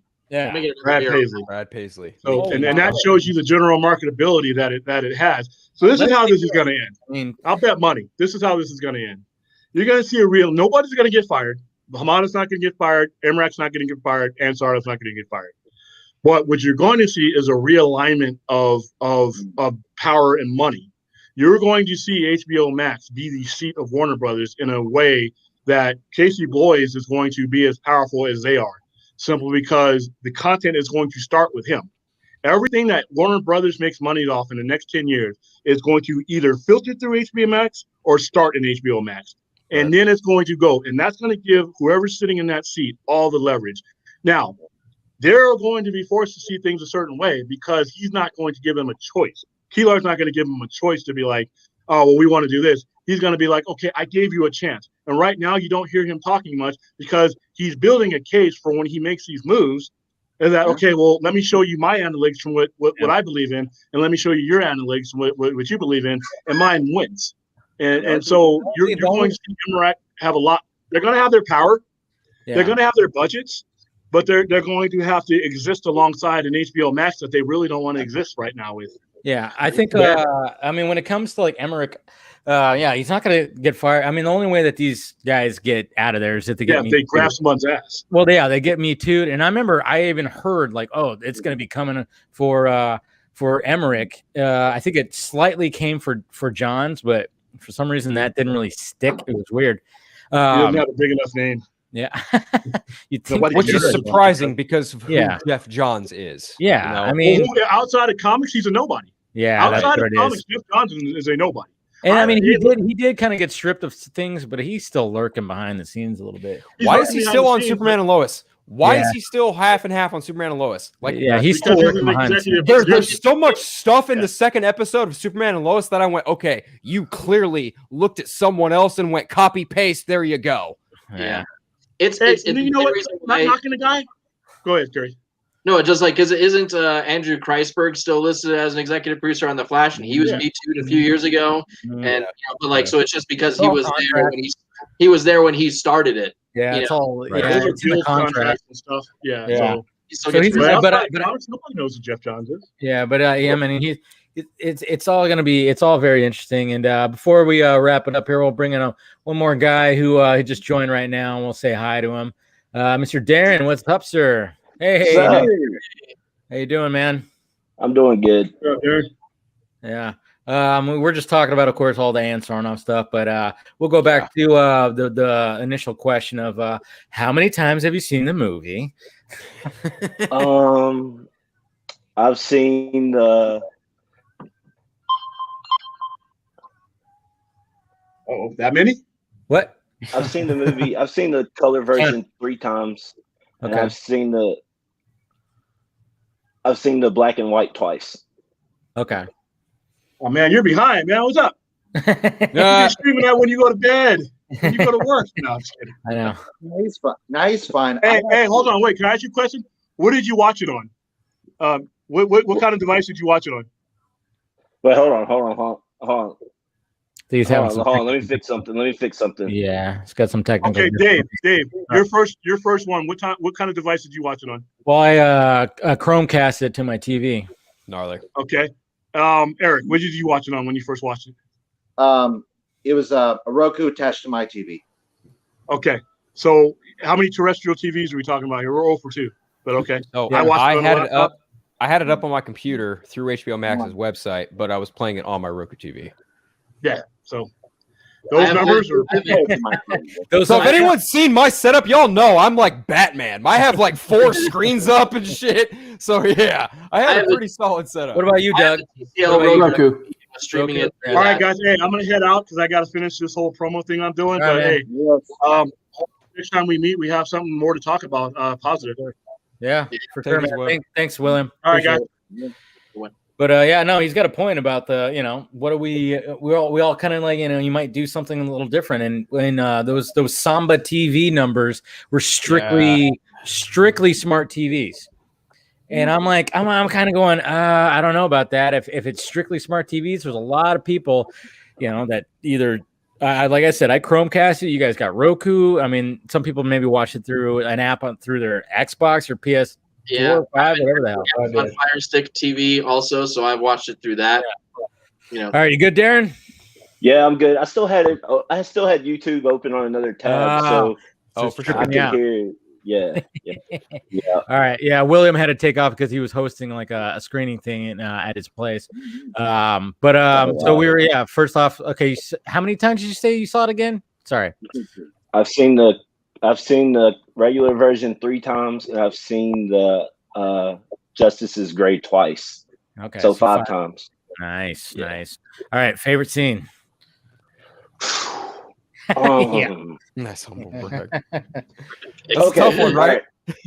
I'm a Batman fan, so I'm gonna have to go with the whole Batmobile chase and how that just leads into Batman getting the parademon gun. Yeah. And going off on that. I don't know. There's so many. I don't know. It's hard. It is hard. But I mean, there is like one of my favorite shots of the movie was the fact that, when the parademon's on there and he whips a parademon right into like something that's sticking out, and it just goes and impales him right through the chest. Yeah. Oh man, I love that shot. Just when it pan, and then you see the Batmobile, like it just kind of pans, kind of following the Batmobile. You see the parademon just like right through the chest and stuff. So yeah, when we get the close-up shot of when like the parademon is shot in the head, and you actually see the parademon blood splatter on the screen. Not holding back, man. Not in a Zack Snyder film, not for sure. But it's and then of course, I mean, obviously, I love the Flash scene. That's probably by far like when he just crouches down and leaps forward with the score and everything. It's just that's probably my overall favorite, thing that happens. But I mean, let's talk about that. Let's talk about that. Let's talk about that nightmare scene now. Come on, man. Yes, Darren. I mean, being a Batman fan, seeing that Batfleck and Leto Joker go back and forth like that. I mean, Jesus. I loved it, but at the same time, it pissed me off. Why? Why? Because I was thinking there has to be more of this. There has to be more. And then I'm thinking, I want to see their past. I want to see what they went through. I want to see how Robin died. Yeah, I want to see how Robin died. Well, and we hear in the sequel that they are going to have that Rochambeau go back and forth between them. Yeah. Get their perspectives, and then just a round table like Last Supper style. I mean, my God. I've been watching the stream the whole time. I just couldn't log in because I put in the wrong password and Patreon locked me out for like an hour. That sucks. I'm so sorry. So I've been watching the whole time, and everything I've been talking about, I've just been shaking my head like, yes. I saw you in the chat. Agree. You're like, I saw you in the chat. I'm like, I figured, no problem. By the way, how many of you all have seen Rashomon? I have not. I have not. It is on HBO Max because it's on Zach's list, and Zach gave his list of like what movies like he would recommend seeing. And I remember I saw Rashomon way back when I was pursuing my master's in film studies, and I loved that movie. So I loved that HBO Max had it on. So I actually just I saw it again over a couple nights last night, the night before. I saw it again. It's oh, I miss this movie. Thank you so much, HBO Max, for that. I'm gonna check it out. Has anyone here seen list? Yeah. Has anyone here seen Seven Samurai? Yeah. I just recently watched it about a month ago. Dude, I'm trying that movie stuck with me 10 years ago, and and to see it on HBO Max now, it is definitely a big influence on Zack Snyder's Justice. Oh yeah, you haven't seen it, especially when you watch the gray version. I mean, that had to be the main inspiration of one of the main inspirations is I mean, even though there's many different things of why he put it black and white, but I mean, when you watch that film, and the fact that it's 3.5 hours long, it's a long film, and it's what it's about, and you could just see the inspiration all through that thing, man. Yeah. It's sort of like the we have to recruit to make a team template. It's that basically. Yeah. It is that exactly, and even the showing of the rice was even equivocal to Ray showing, or not even showing, giving the woman more than she, absolutely needed to help her get through these difficult times. All of that was very parallel. Yeah, and I almost kind of when I go back to the whole, where's the whole world thing? Well, no, it's not about that. It's about this story, these characters. So I kind of I pull back on it, even though it's even though the other two movies have it. But then you kind of go, well, look at some of the inspiration. Look at how those movies played out. There was not that aspect of it. And maybe he was no, we're just going to strictly show just these characters in this story. I don't know. So, there's many things where I pull back on that whole thing. Well, in Justice League, they were trying to show the world with the Russian family, and look how that worked. Oh, God. Another one of Kurosawa's films that is on HBO Max is The Hidden Fortress. And for those of you who don't know, Hidden Fortress was a film that George Lucas was inspired by with Star Wars. Is that what it was? Yep. Yeah, interesting. So that one too. It's kind of funny how Rian Johnson and Zack Snyder were influenced by the same movie for The Last Jedi, and Zack Snyder's just I find that and they were both pretty divisive. Yeah, right. Yeah. When it came to the characters, interesting, very interesting. I don't know, but all right, guys, I think we're gonna go ahead and wrap this up. We're already doing 2 hours, and I gotta head over to the Snyder Cut virtual party thing. I don't know if you guys are gonna be joining that. We'll see what happens. What is that exactly? Yeah, there's going to be a DJ, and apparently, you can probably just be in there. You don't have to be on camera, but you can be on camera if you want. I'm not exactly sure. I've seen it where people live stream stuff, and they're doing their DJ thing, and then it's just a live chat. But I think you can also have the option to actually have your camera on. It's just, I don't know if you want to dance, you can dance. Okay. But you don't want to see my dance moves. So. Oh wow. By the way, We see your dance moves every stream, Dave. I Come know, on. yeah, it's very true. It's very true. I'll just pull out yeah, those the very dance- beginning. the snappy stuff. What's up, You Eric? remind me so much well- of Carlton from Fresh Prince of Bel-Air when you do that shit. It's so good, dude. There it is. Yeah, no, I just don't wave my hands like he does, but I do Oh, the man. snaps. You got a little bit of Conan O'Brien flair too. There so. you go. There you go. Yeah. What's up, Eric? What? There's like one thing, like if I could plug this one thing. Tomorrow night, I am going to be on the Fighting the Void podcast on YouTube, his live stream on YouTube. Fighting the Void. It's all one word. That's the channel on YouTube, and we're going to talk Justice League. I'm going to give my my spoiler review. It's basically going to be his interview with me there. Cool. All right. Cool. Anybody else need any other plugs or anything? I got Go ahead. two. Go, Phillip. Yeah. So Ryan Rivera, Real Burn Productions, him and I just wrapped Yes. a big 4-hour giant episodic tale of Zack Snyder's Justice League. I think he said he's going to split up in 3 parts. Be on the lookout for that. I am also going to be doing Zack Snyder's Justice League in parts as well. I have the first episode up. I'm recording episode 2 tomorrow for chapter 2 for, Zack Snyder's Justice League. We're reviewing the movie in total, all chapters and all that stuff. But yeah. And I'm probably also going to stay wine drunk and play Fall Guys later on tonight if y'all want to follow me on Twitch. Follow this man. Follow I this keep man. All watching right. the movie. All right. Anybody else? Doug, you got something to plug? Nope, not at all. Thanks. All right. Anybody else? No, Darren, nothing. Jacob, you're just like chilling. I just want to say next time I'll be here at the beginning. Cool. And Cool. I also think Patreon. I agree with what William said about how I think there's good things going on behind the scenes, but they're just not going to come out and tell us yet. They're waiting.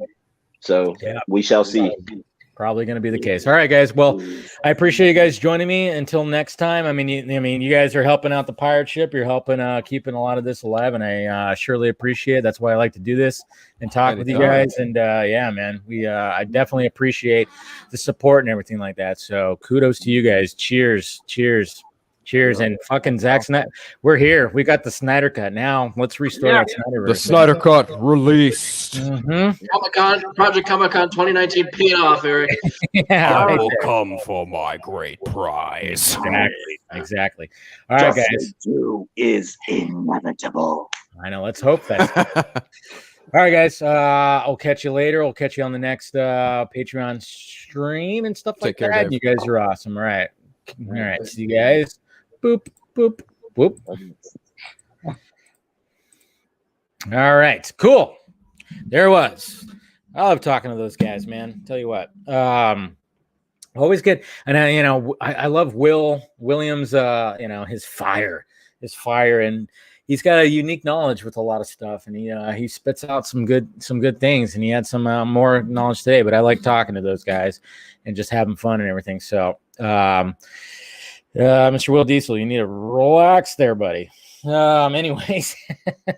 All right. So yeah, like I said, I'm going to be over on the, I'm going to check out the, whatchamacallit. I'll share the screen right here because I know some people are like, what are you talking about? So this is what I'm talking about right here. Oops. So here's the, if you go to my Twitter, I just retweeted it. It's right here. Mr. Eric Z, DJ Mike Brady. Let's see. But the thing is, though, I think you can't RSVP anymore. I think that's already done with. But you can go to Mike Brady, DJ Mike Brady, his Twitch channel. Let's actually, I'm gonna click it and see where it's at right now. What's going on. Seems like they're okay. So he's tweeting. Oh, okay. I don't want to get copyright. So sorry. So yeah, he's like, I'm gonna go ahead and share the screen, but I'm not gonna share the music because I'm gonna get pulled for copyright. But so this is pretty much what it is right here so far. Okay, so we got people just kind of chilling, and you can have your camera on or not, and just watch this guy fucking, do his DJ thing. So it's interesting. Nice. So all right, cam people, if you want to request, there you go. So it's just like a virtual party because we're in a pandemic. And he's doing his thing. So wearing a Batman shirt. I like it. So that's what it is right there. So head over to twitch.tv DJ Mike Brady if you want to. Liz Wonder just showed up. Look at that. So there you go. Liz Wonder just showed up. So we got some celebrities in there. So pretty interesting. So, all right, guys, I'm going to go ahead and wrap this up and head over there and check in and just do all that stuff. So appreciate you guys. Yeah, the trolls were definitely out tonight because I saw there's like 23 dislikes. So smash that like button before you leave. Let's get it over 100 so it looks better. Now, I noticed that too. Somebody pointed out in the chat that there was like 20 something dislikes. Like, damn. But yeah, so go ahead and do that. Make sure if you want to become a Film Junkee member, hit the join button, join the membership. There we go. We're over 100 likes now. And so do that. And then, of course, if you want to become part of the Patreon and you want to be part of the next stream, which, like I said, I like to do it once a month. And then, of course, you get other, little perks too, video submittals, and you get early access on some of the stuff I'm working on. Go ahead and join the Patreon. And then, of course, there's merchandise down below the Film Junkee Closet. You can get a shirt, even like the shirt that I'm wearing right now. That's down there. Go check it out. And like I said, thank you to the patrons again. Like I said, they're helping out, keeping the pirate ship going. And I really appreciate those guys and really enjoy talking to those guys too. So, all right, guys, we'll see you later.